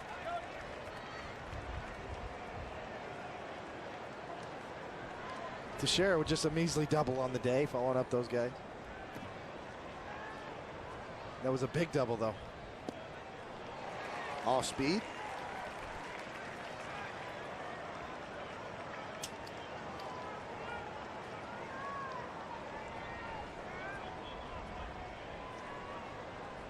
Down 4-0. Now up 10-5. Yesterday they tried to climb out of a hole, and they actually did. But the bullpen couldn't make it work. They were down 5-0 yesterday and tied the score. So the Yankees showing some scrappiness the last 2 days here in Texas, but trying to escape with a victory here on this Mother's Day. High fly ball, deep right. Gentry back, still back, track, wall, see ya! A 2-run home run from Mark Teixeira. The Bronx Bombers here in Texas. They lead 12-5.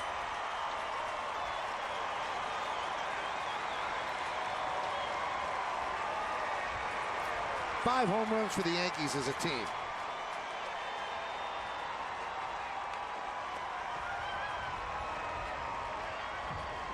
You can almost hear John Sterling making the call right now on the radio. Oh, a hanging slider right there. Just runs right to the barrel of his bat. That's a back leg. See him keep his weight behind everything and just launch. Towering home run. Well, Cody Epley is gone, just like that fly ball. So they will go to the bullpen again. The Yankees flexing their muscle, leading 12-5 here in the 8th. Ryan talks hard knocks, playoffs, and the lockout, plus revelations from his new book. It's an all-new Center Stage, Friday at 11, only on Yes. Rex, a big baseball fan, so I'm sure he's enjoying this one as the Yankees pounding the Rangers and leading 12-5. 6 runs here in the 8th inning. Mark Lowe is the new pitcher for the Rangers, their 5th pitcher of the day, and he deals to A-Rod Lowe.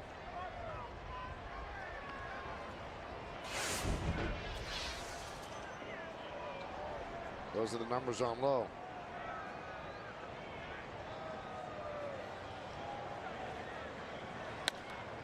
Ground ball up the middle. Andrews for the second out.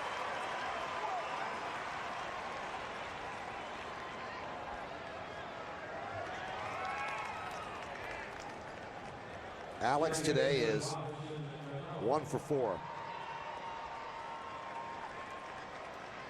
Brings up Robbie Cano, the only one not to join the hit parade today. The Yankees have 15 hits. Robbie Cano coming in 0 for 4. Fly to right, center, grounded to second, and wrapped into a 3-6-1 double play.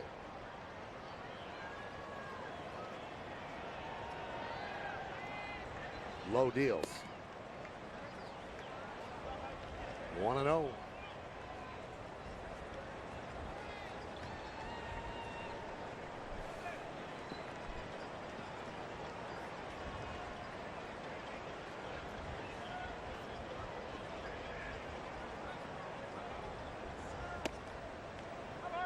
And the count 2-0.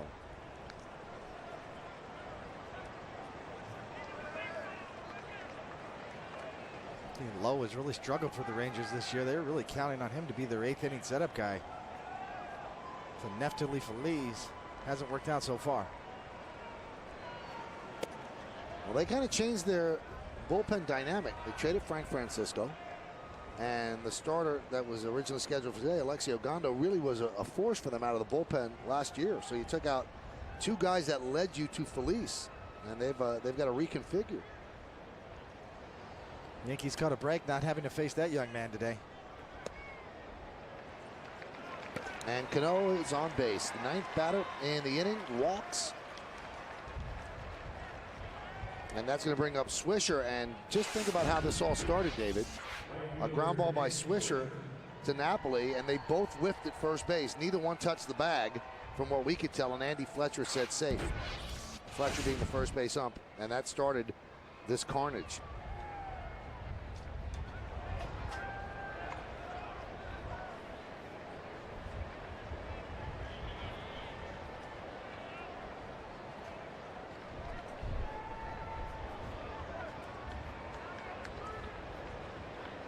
They are not holding on Cano at first.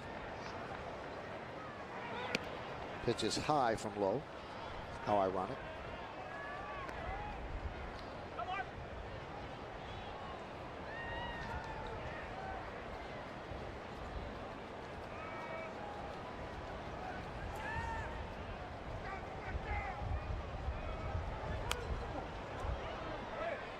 .96 miles an hour.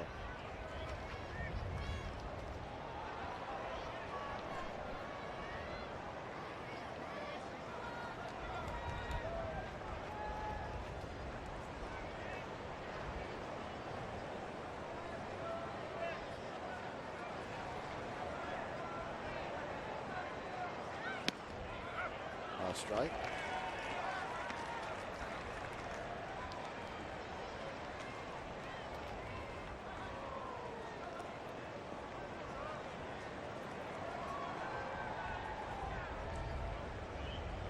In this type of a game, Robbie Cano is just going to stay right there on first base, even though they're not holding him on.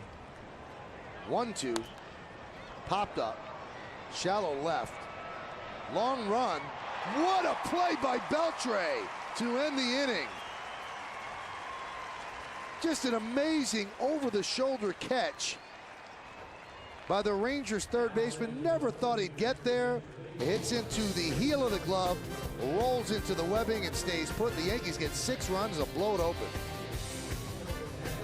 This series with the Rangers, and then they both have highlights from around the major leagues. Plus, Kimberly Jones gets the reaction from the clubhouse. It's all coming up on the WB Mason postgame, only on Yes. So Soriano will come on for the 8th inning. Yankees leading 12-5. We'll see how Rafael pitches in a non-hold save situation, really. Up by 7 here in the 8th. There's a strike.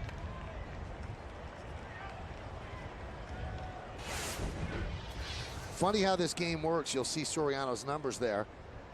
CC Sabathia has pitched in hard luck a lot of the year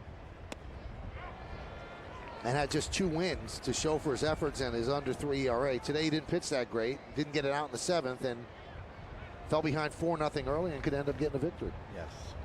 That's the law of averages that you hope evens out. A lot of times it doesn't over the course of a year. The Yankees offense has got to feel pretty good about picking up CC Sabathia after having failed him quite often this year.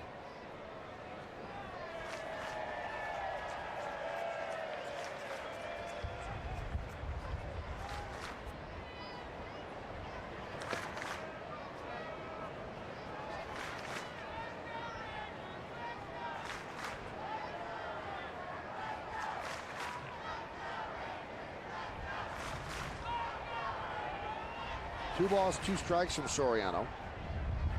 And the pitch to Torrealba. Line to left field. Gardner makes the play for the first out.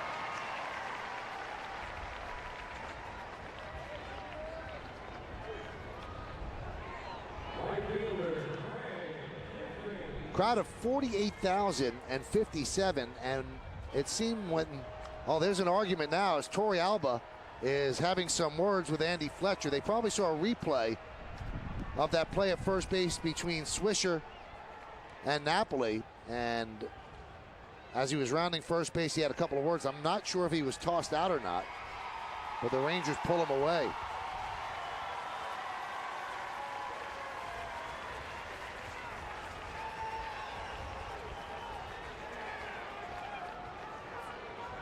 It's the magic of instant replay. They got off the field, they looked at it, and they knew, or they felt, that it was a bad call.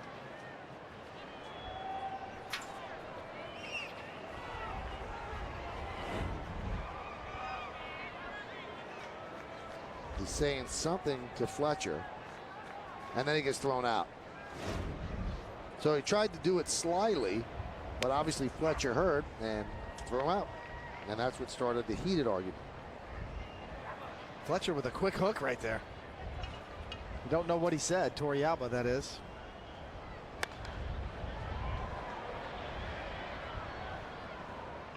We can only speculate that it was about that play at first. Fletcher certainly has not missed a call over there, other than that one. And this is the one we're talking about.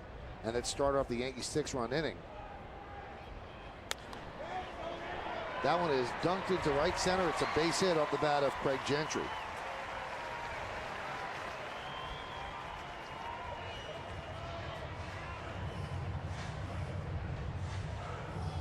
Well, I will say this, on that particular play, Napoli was closer to the bag than Swisher. So if anybody got any piece of the bag at all, it was not Swisher. But it looked like the double whiff.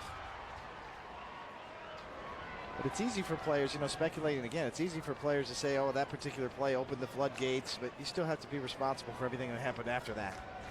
A lot of bad pitches. And the Yankees end up scoring 6 runs in the top of the 8th, and that play sort of led off that inning. You know, we always talk about the fallacy of the predetermined outcome. You can't assume that everything would have happened the same way. Things could have happened differently. You would have pitched differently. But once the guy was on first base, doesn't mean that you have to give it up after that. You know, I mentioned the crowd, over 48,000, the 6th sellout of the year for the Rangers. When Cervelli's ball landed over the center field wall, that was it. The crowd started heading home. Now Moore will probably head home as the Yankees turn a 4-6-3 double play to end the 8th inning. No runs a hit, and because of the DP, nobody left. Let's take it to the 9th. Yankees up by 7. Land Rover drive of the game, and Cervelli with some bounce on his step and a lot of energy on that bench. Eduardo Nunez will pinch hit for Posada. And we've got some changes for the Rangers. Almost rhymes. New center fielder is Craig Gentry. He moves from right to center. And that is a fly ball to right. The new right fielder, Mitch Moreland, will put that away for the first out. So now we've got center and right. New first baseman is Chris Davis. He had to take over at first because Mike Napoli was playing there. And after Torrey Alba got thrown out, Napoli had to put on the catcher's gear and move behind the plate. Those are your Rangers changers.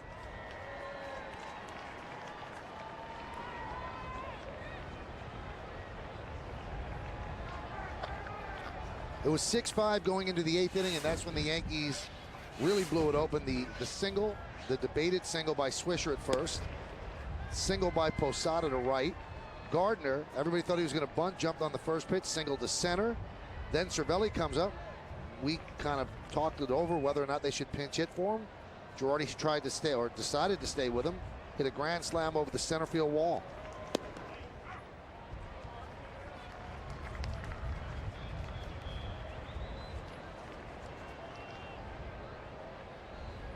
Then they finally retired Jeter. He was 4 for 4 coming into that at bat in the 8th. Then Granderson walked, and Teixeira with a 2-run home run. A 6-run 8th inning for the Yankees. Here we are in the 9th. It's 12-5. Yankees trying to take this rubber game, and this has been a tough game for the Rangers all year. They are 1-4 this year in rubber games of series, and they're looking as if they're going to be 1-5. Not able to finish off teams. Slow roller up the third baseline. No chance. That's a base hit for Gardner. Never should have even thrown the ball. Gardner picks up his 3rd hit of the game. Gardner, before the game, talked about Mother's Day with our Kim Jones. Here's Brett. My mom means everything to me. You know, I know that I wouldn't be where I'm at today without her help and without her guidance and without her love. And just a very, very special woman. I'm very thankful for her. So I want to wish her a happy Mother's Day, and a happy Mother's Day to all the other moms out there as well. Well, Mrs. Gardner, he gave you 3 hits for Mother's Day. I hope you got some flowers with that, but 3 hits your son has. 2 runs scored, a stolen base. Big Mother's Day for Brett Gardner. Cervelli grounds one to third.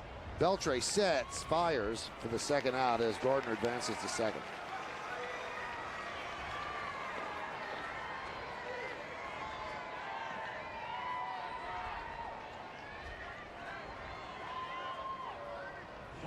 Here's Derek.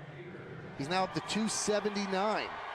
So over the last couple of days, he's gained 29 points on his average. Remember, he came into Friday's game at 250. Got a stolen base in the mix there as well. Scored 3 runs. Got 3 ribbies.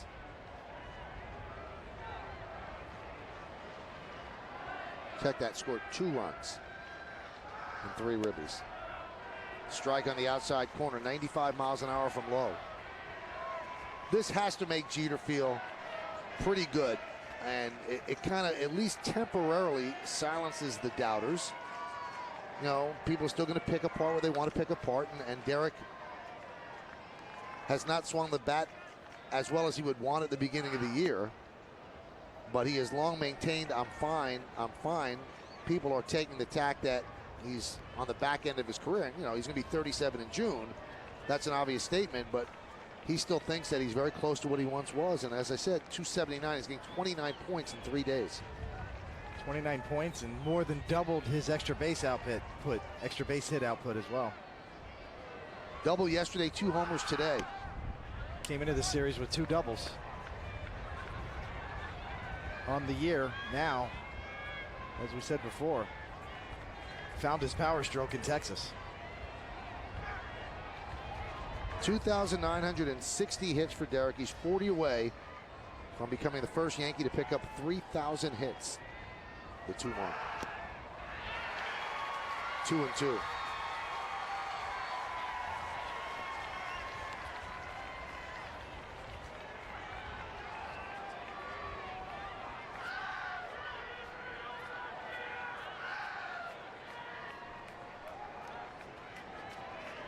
Well, you know you've had a good day when you're in the 9th inning and you're getting your 6th at bat as a leadoff hitter.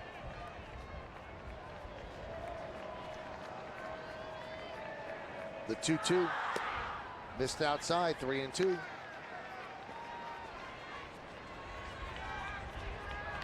Boy, Mark Lowe really throws hard, 95 miles an hour.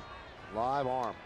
He has not put it together this year, though. We told you the high numbers he had. ERA 7.20 at this point. His stuff is better than 7.20. Here's the payoff to Jeter. Fouled away.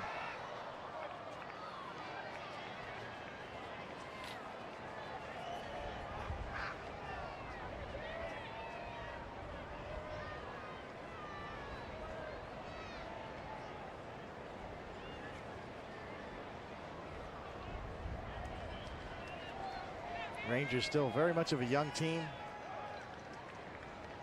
Have 9 players on their 25-man roster who are 25 years old or younger. Chopped over the mound, going to be a tough play. Kinsler fields, fires, and they get Jeter for the final out of the 9th. No runs a hit, no errors, and 1 man left on base. We go to the bottom of the 9th inning. Yankees lead 12-5.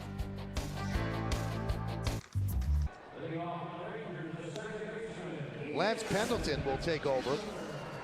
And he's been perfect so far. 5 1/3, 3 hits, a walk, and 2 strikeouts.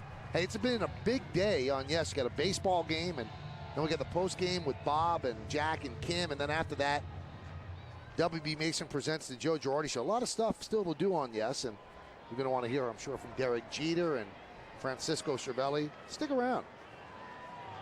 I ran into Lance Pendleton's family in the hotel lobby, and Lance is from Houston.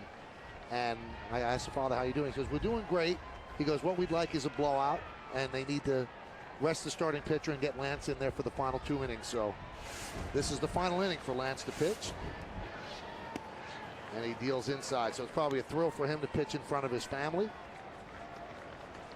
And they've been here for the entire series, made the trip from Houston. There's a strike to Ian Kinsler. Top of the Rangers order against Pendleton. Kinsler, Andrews, and Young. A little bit of a casualty on the day, David. I was walking out of the same doorway as John Sterling, and kind of like a Keystone Cops thing, and my shirt caught on some kind of screw that was sticking out of the wall and ripped my shirt. You think the Rangers should pay for it? You think Sterling should pay for it? I think you should just put it on your expense report. Send it to Flip. The 2-2. Grounded foul. So CC Sabathia looks like he's going to get a win on a day when he was not at his best. Francisco Cervelli, in a rare start, gets a grand slam. Derek Jeter gets 4 hits and 6 at bats, including his first 2 home runs of the year. Curtis Granderson continues his hot play. And the Yankees, toward the end of the game, especially in that 6-run 8th inning, finally started to get some hits with runners in scoring position, which had been a problem leading into that inning. They were 2 for 12 in those situations. And the count is 3-2.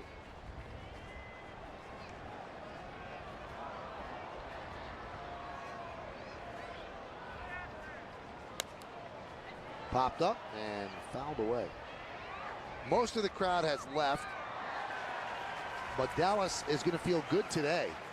It looks like the Mavericks are going to complete a sweep of the Los Angeles Lakers late in the 4th quarter. They are really beating up on the 2-time defending champions, so they'll be unhappy about their Rangers obviously getting beaten here, but that's a big game and a big upset.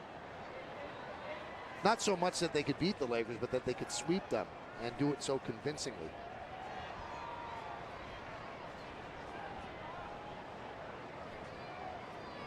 Very rare that you see a great player like Kobe Bryant be part of a team that gets swept.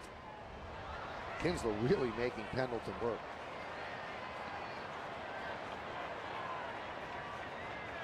A big weekend down here in Texas. You're right, Michael. Time for the Lakers to get out the golf clubs. Enjoy their summer. And the 3-2. High drive, left field. Gardner is going back. He's on the track. He'll make the play for the first out. Kinsler wants to see the Yankees get out of town. They have now shut him down in 22 at-bats this year, 0 for 22. And that's why, at this point, the Yankees, in their 6 games against the Rangers, would have won 4 of them. When your leadoff guy's not getting on, you're going to lose a lot of games. He reached on an E5 today and also walked and stole a bag, but 0 for 22 this year against the Yanks.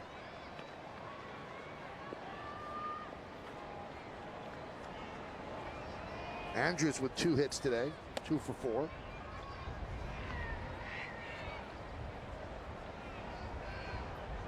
was really a tough start to this game for CC Sabathia, but he hung in there. Looper into left field, coming on is Gardner, and is going to dunk between Gardner and Jeter for a base hit for Andrews, his 3rd of the game.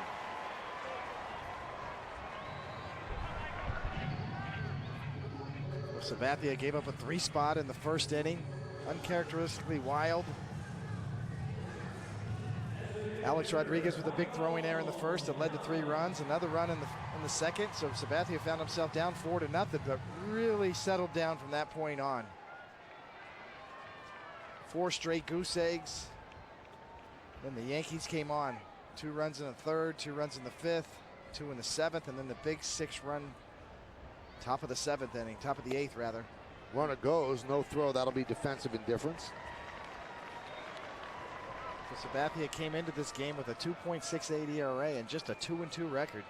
Finally got a little luck today, got a little support.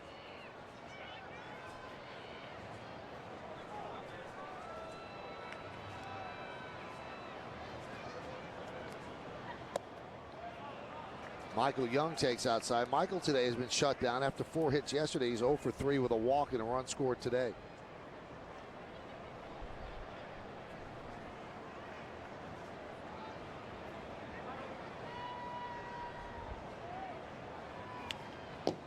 Foul back. Pendleton, since he's been called up, you know what? He comes in and he throws strikes. Obviously, the Yankees are not going to be using him in any high pressure, high anxiety situation. And when he's in there, he's chewing up innings. And you throw strikes, you'll get the job done in that role. The 2-1. 3-1.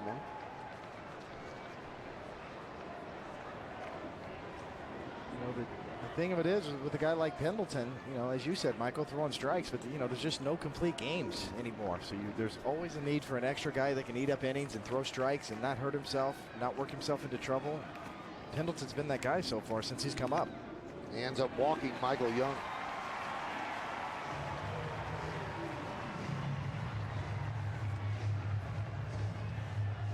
Cervelli goes out to calm him down. Probably a little geeked up with his family in the stands, pitching in his home state. He actually had a chance to stick with the Astros. They picked him up as a Rule 5 pick from the Yankees, and he couldn't make the team. And they offered him back to the Yankees, and the Yankees said, okay, we'll take him. And here he is back in the big leagues, or in the big leagues for the first time. Here's Adrian Beltre.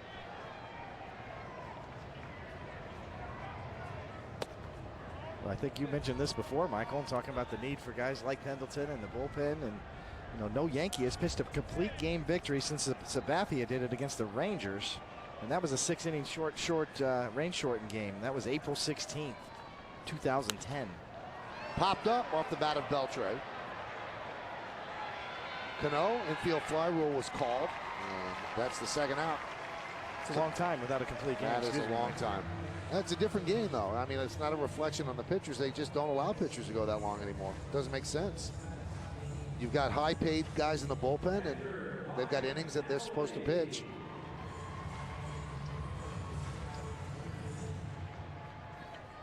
So here's Mike Napoli as the Rangers are down to their final out. Andrews on second. Young is on first. Count 1-0.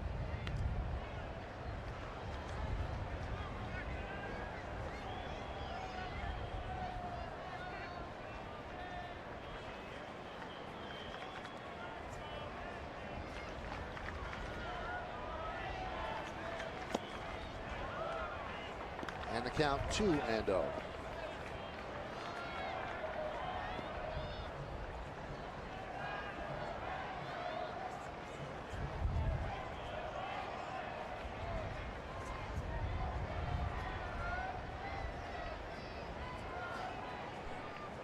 The 2-0.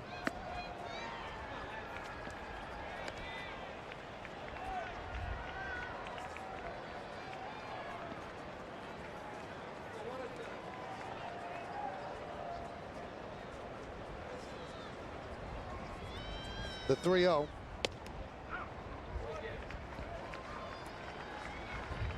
Count 3-1.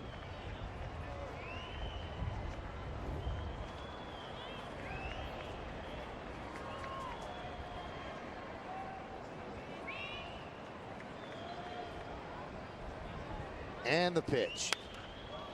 Rocketed foul into the seats.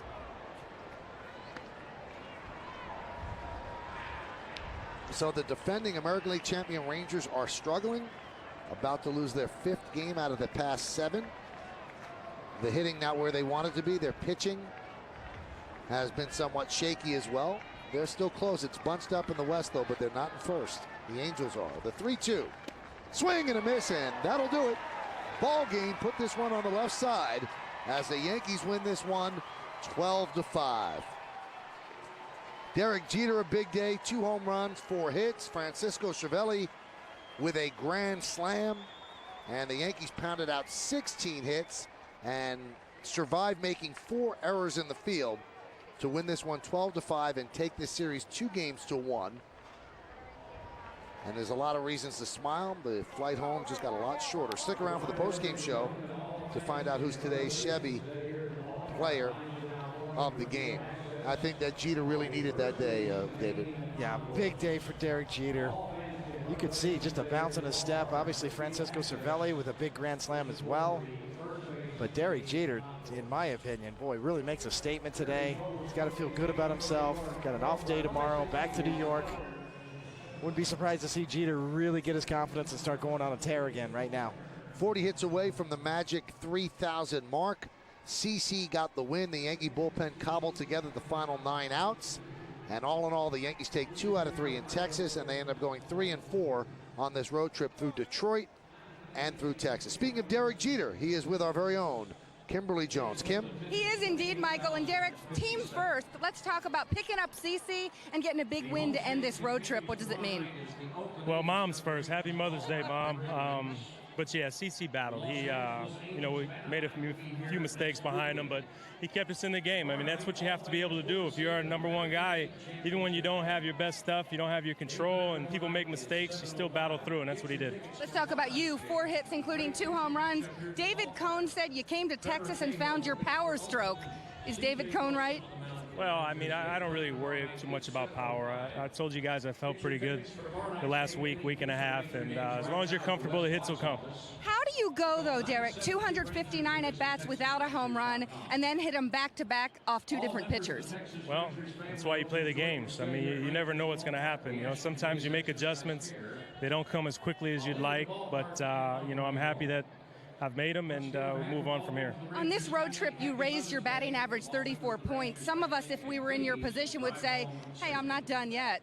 Is that in you to say that? Well, we got a long way to go. You know, it's still early in the season. I'd love to be hitting over 300 just like everyone else, but like I said, sometimes it's not as easy as it looks, so you continue to work hard. How good does this feel, though? Did you need a day like this? We need a day like this. It was good day for us to win, especially having tomorrow off. But, yeah, I'd be lying to you if I said it didn't feel good. Thank you very much, Okay. Derek. It's always we, and he's always right, because Mom comes first, Michael.